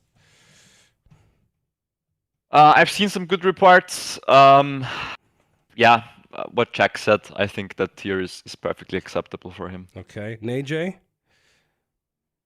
I do think like S fits him because you can see he buffs himself a lot. He gets a lot of base percentage damage for his troops, and then he has this double blow, which is only 50%, but still, he can deal quite a lot of damage if everything works out for him. Okay, all right, sounds good. What about you, Vessi? So in non-roleplay, he's probably S tier. And in non-roleplay, he does suffer a little bit because of all the gills. So the min builds tend to not quite do as well because they need a lot of March Wardens in pursuit. Okay, yes, true. So would you sit him at S tier though? So I would put him either at S minus or like the high A. S minus or high A. Okay, what up? So Jack said S. You said S minus. Najay and Matix, can you just kind of recap for me really quick? We both said S. All right, so S, yep. S. All right. Oh man, Vessi, you got outbid on this one, man. Although I mean, like I said, I've seen some. Yeah, I mean, I'll be testing a little bit more and getting reports. I am a bit unsure about either here or here, but he's definitely solid in RP. Isildur is very reliable. Will get you, 80, 90, 100k every fight. He's very reliable in troop damage. He is very reliable. True. He helps the other troops with the defense. His whole kit is good, really. Yep, I mean, it there's definitely nothing bad to it. We've been leaving out relics here, haven't we? Yeah. We can kind of revisit this at the end. Kirdan, Jax, where would you put him? He's both a support, but also a troop damage commander. He has both of those roles. Where would you place him at? Probably high A. Yeah. High A. Okay. What about you, Vessi? I also place him kind of A, maybe a bit lower though. Okay, a little bit lower. Okay, Najay. Yeah, fine for me. Sweet. And Matix. I agree. All right, so we can exchange. I'm gonna be adding a couple T2s here by the end, so no worries there. Next up, guys, we have the rest of the tier 3s. We got somebody that we haven't really talked about it a whole lot. Elrond, funny guy that Jax loves to talk about. Elrond, Jax, where would you place him?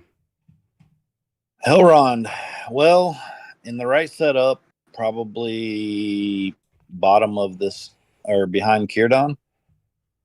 Okay, all right. Matix? Yeah, I think that's a valid placement. Yeah. Okay. AJ? Yeah, probably too. He's, I mean, he's RNG with his dual blows, and it's only the first 4 rounds, so he's gonna hit, the biggest mitigation skills.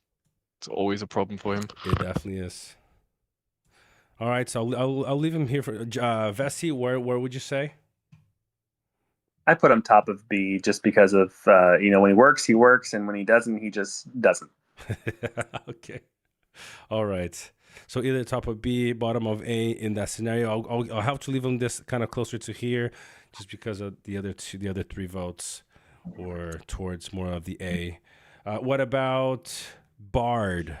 Bard is a unique thing. You're like, okay, well, how does he buff his units? His R2, buffs his own troops 60% to do maximum damage, and then it at level 10, there's no restriction on the race. For that skill alone, where would you guys place him as a troop damage commander? AJ? I'd still put him at C, probably. C, okay. Jax? Who is it? Bard? Bard, yeah. What's he doing here? No, right there. Yeah, his R2, 60% 60% chance of maximum damage on his units. No. So it's basically like that old 1.0 relic, the focus box. It's like one of those. He also gets attack. Yeah. And nah. Okay. He's good right there. Okay. Matix or AJ? Yeah, not good. So this is fine. Okay, Vessi. I think Vessi. Where would you put him? Vessi's gone. So I'll put him, in B tier. I think once you max out the R2, doesn't it remove the race restrictions? It does, doesn't it? At level 10? Yeah, so you could technically use Snagas on that and get a 60% max damage roll on them every time. Yeah, which is nice. Have to test that a little bit. Somebody did test, I think last season, was okay-ish. So, but yeah, it definitely has to be tested a little bit more. All right. A meme build. Yeah. Okay, next up, guys, have just a couple more to go. We have, as a troop damage, let's go with Oglurg. Ooh, Oglurg is an interesting one. Vessi, where would you put Oglurg as a troop damage commander? He's actually pretty there. That counter build, you've probably seen some screenshots of him doing like 2,000 with it. So he probably outperforms Treebird in that aspect. I put him in A. A tier. Okay, sounds good. I mean, I think he probably works more than you say. When he works, and when he doesn't, he's crap. Elrond. So I'd say Ogler is probably in a better position than Elrond. I would say so, yeah. Okay, AJ. Probably as well. I don't really have much info about him anymore. I saw a lot early 2.5 or 2.0 even, and since then I haven't really seen much. Yeah, not that many run him. But from the things I saw, I didn't really see better than what A does. Yeah. Yeah, perfect. Jax. Who is it? Sorry, Oglurg. Oglurg. Oglurg, he can do some work actually. Yeah. Where's he at in it? Yeah, he good right there. He good. Sweet. Yeah. Matix. I think Oglurg is also one of the overlooked commanders currently. I haven't had the time to test him extensively yet, but I will play around with him next season. If you look at his kit, he has a pretty decent troop damage title. Yeah. And I think if you put Snagas on him and you pair him with the proper commanders, I think he is pretty good actually. I would put him at the top of A or bottom of A. It's S minus alone, because his kit is only for himself, I wouldn't put him at S or S plus. But I probably, with the right formation, I think he can put him at S minus, because what's really important, depending who you pair him with. Yeah, absolutely. What's really important is that one of his titles, it gives like plus 60 defense or something like that, I think. So you are a little bit more free in your gear to go for more unit attack than on some of the other troop-based commanders. Exactly. So it's it's an interesting one, and I will share reports if I find something interesting, but I think he has potential. Sweet, brother. All right, last but not least on the tier 3s that I want to focus on today is Black Serpent. Or there's two actually. Let's go first with Sunind, and then we'll finish off with Black Serpent. Jax, where would you rate Sunind as a troop damage commander? She can also do work, so up there with Oglurg. Yep, okay. Around that same area. Matix? I have not used Sunind in a long time, so I'm gonna trust Jax on that one. Okay. Najay? I'll have to pass on this as well. Vessi? Everybody used to run Sunind in 1.0. 2.0, everybody just dropped her. That sucks. Oh, the ridiculous. I'll probably put her below Elrond and Lothar, at least. Okay. Okay, so around here or here. I mean, like we said, the place of this, I guess when you have a lot more, you might have to kind of do a little bit of, separating and stuff. But when you have just a few, really be up to choice. Okay. Is that Kyle Beard? Is that Kyle Beardson in the chat? I don't know. Who is who? Kyle Wilson? No idea. I don't know either. Yeah. So, guys, let's close up on this one. Black Serpent is the last tier 3 that I want to focus on today as a troop damage commander. Jax, what would you rate Black Serpent as a troop damage commander? He probably an S minus. Okay. Yeah. Oh, that is Kyle. You guys in lame. You got to get those guys in lame to vote for waiting for us, bro. Make it happen, Captain. Make it happen. All right. So S minus. What about you, Najay? I don't know about this one either. He's more, I think, the support for troops, not the damage himself. That's a good point. So maybe A. Okay. Well, that's the point. That's the point of this list for the troops. Yeah. Yeah. All right. Cool. And okay, what about you, Vessi? I'd probably put him, somewhere around Kieran and Certain. Okay, yeah, kind of where I was thinking. Okay, and Matix? I agree. Yep. If it's Sounds nicely good. there. All right, sounds good. Whew, 3 hours, guys. Hit 3 hours. Almost done. Hang in there. Oh no, I mean essentially, guys. I mean the tier 3s, we basically cover them all, and troop damage. We have Radagast, who really, I mean, I guess you can put Radagast. He's also he buffs his troops, the damage and stats from the large units. But Radagast, where would you guys place Radagast? Vessi? C? Yeah, he's, I don't know, B, somewhere in B, I guess. I don't know, whatever. Okay, so top of C, B. Okay. All he's doing is healing. That's it. So. Healing, yeah. He just gives large units a bit of attack with his R4. All right. You're killing me, Kyle. You're killing me, bro. Good. You are killing me, Kyle, bro. I'm not. Man, bro. Come on now. Now, guys, we're gonna wrap up our tier list. Don't worry. I'm gonna be adding for this one. I'm gonna be adding the rest of the T2s here. I'm gonna screenshot this, all 3 of them. I'm gonna post it. I'm gonna post it. Vessi, if you want me to, I'm not sure if it really matters because you already have your setup in a nice way there. But I'm gonna be posting this on my Discord channel. If you guys ever want to, kind of, if you're thinking about, troop damage commanders, who do I want to invest into? You can come look here and say, okay, these are the top ones. I'm going to spend, my money on this and this and this. Osro Core is going to go up there in a second league place. We're not done. Yeah, we're not done. Let's next. We're basically done, Jax. All tier 3s are done. Okay, next. Who else is left? Who else? Well, I don't see a lot of people on this list. Yeah, it's essentially just the rest of the T2s that I need to post up here. Okay, let's go. Let's finish this up. Let's see what we got. So Gandalf. It's the fat pirate guy. I've been trying to find this dude here. Jeez. Where's Azrakor? The other. Yep, fat pirate guy, Peter Jackson. Yep. I think he might be. Oh, here we go. He's the very first one. Jeez. Yeah, he's A tier for me, and I have an interesting build to test with him this season.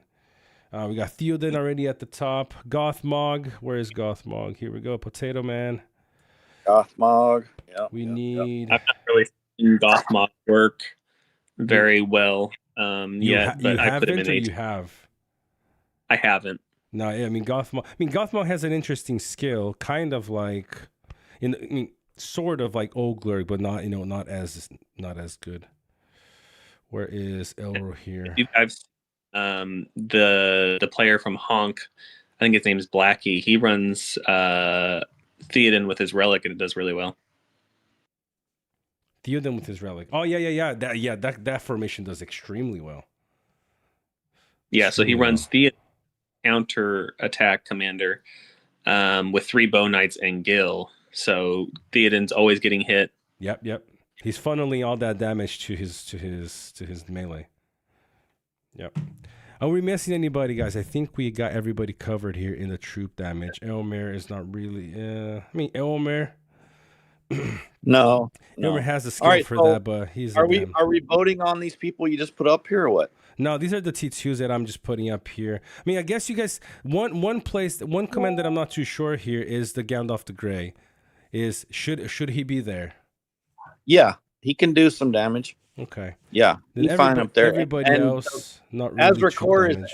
Azrakor in my mind is S tier because he's like Undying. He gives you everything you want in that role, just everything. 100k damage, healing, just everything. Dual blows, whatever. Max damage, I don't know, whatever. He's got it all. Yep. Yeah, he's S tier, not A tier for me.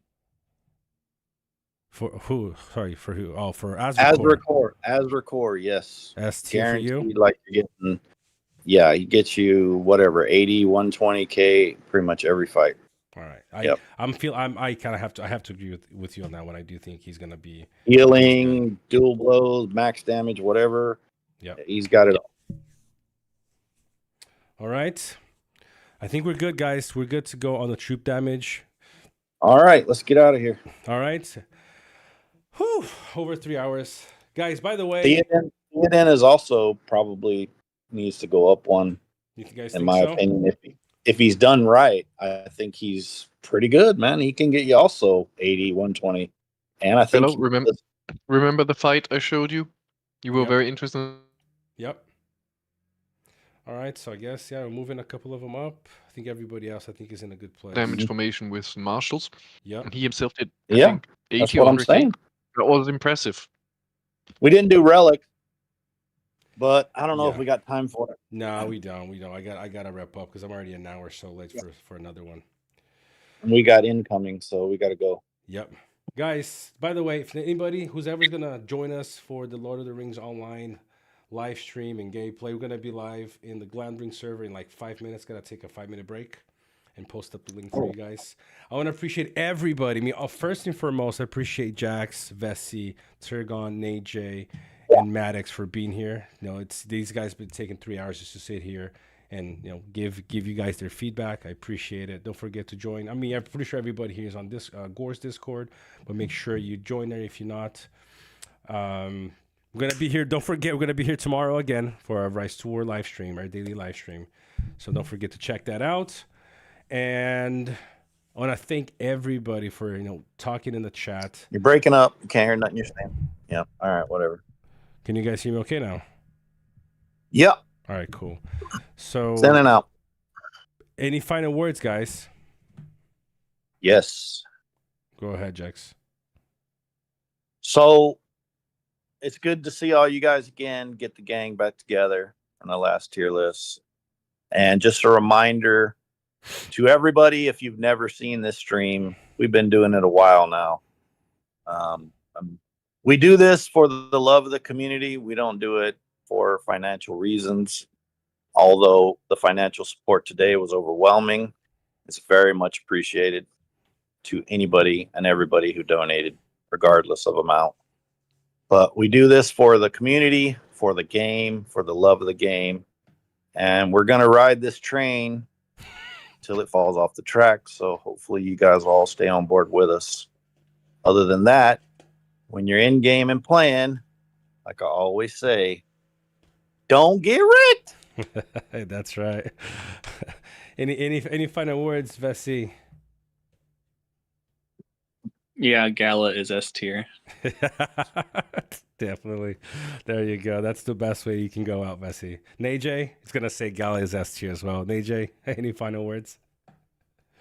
Looking forward to Lotr. Yes, bro. Get on that. Get on that because we're gonna keep going. My friend is also waiting for us there, so let's get on that. What about you, Matix?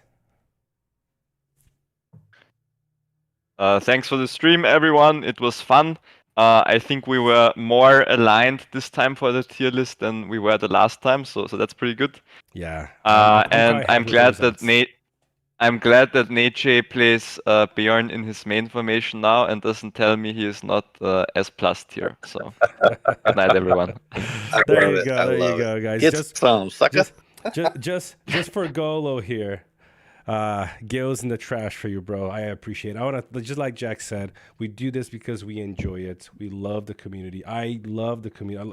Just for me, this is like 60% of the reason why I stayed throughout the year. So, but I want to thank you guys, especially today, for the support you guys gave it. This is really overwhelming, and no matter the amount, it was just the gesture of you guys was just incredible.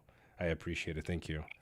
And we're not doing it for the money, but this definitely helps, right? Oh, like definitely. It helps every part of what he's doing. It of course helps that, right? So it definitely does. It is important to some degree, so it's very much appreciated. 100 million% appreciated. Let's close on this line here. Fellow is Bay, Gil trashed here. Guys, this has been our most updated tier list from the community. See you guys tomorrow, and have a good night. You're breaking up, fellow. We're not hearing nothing you're saying.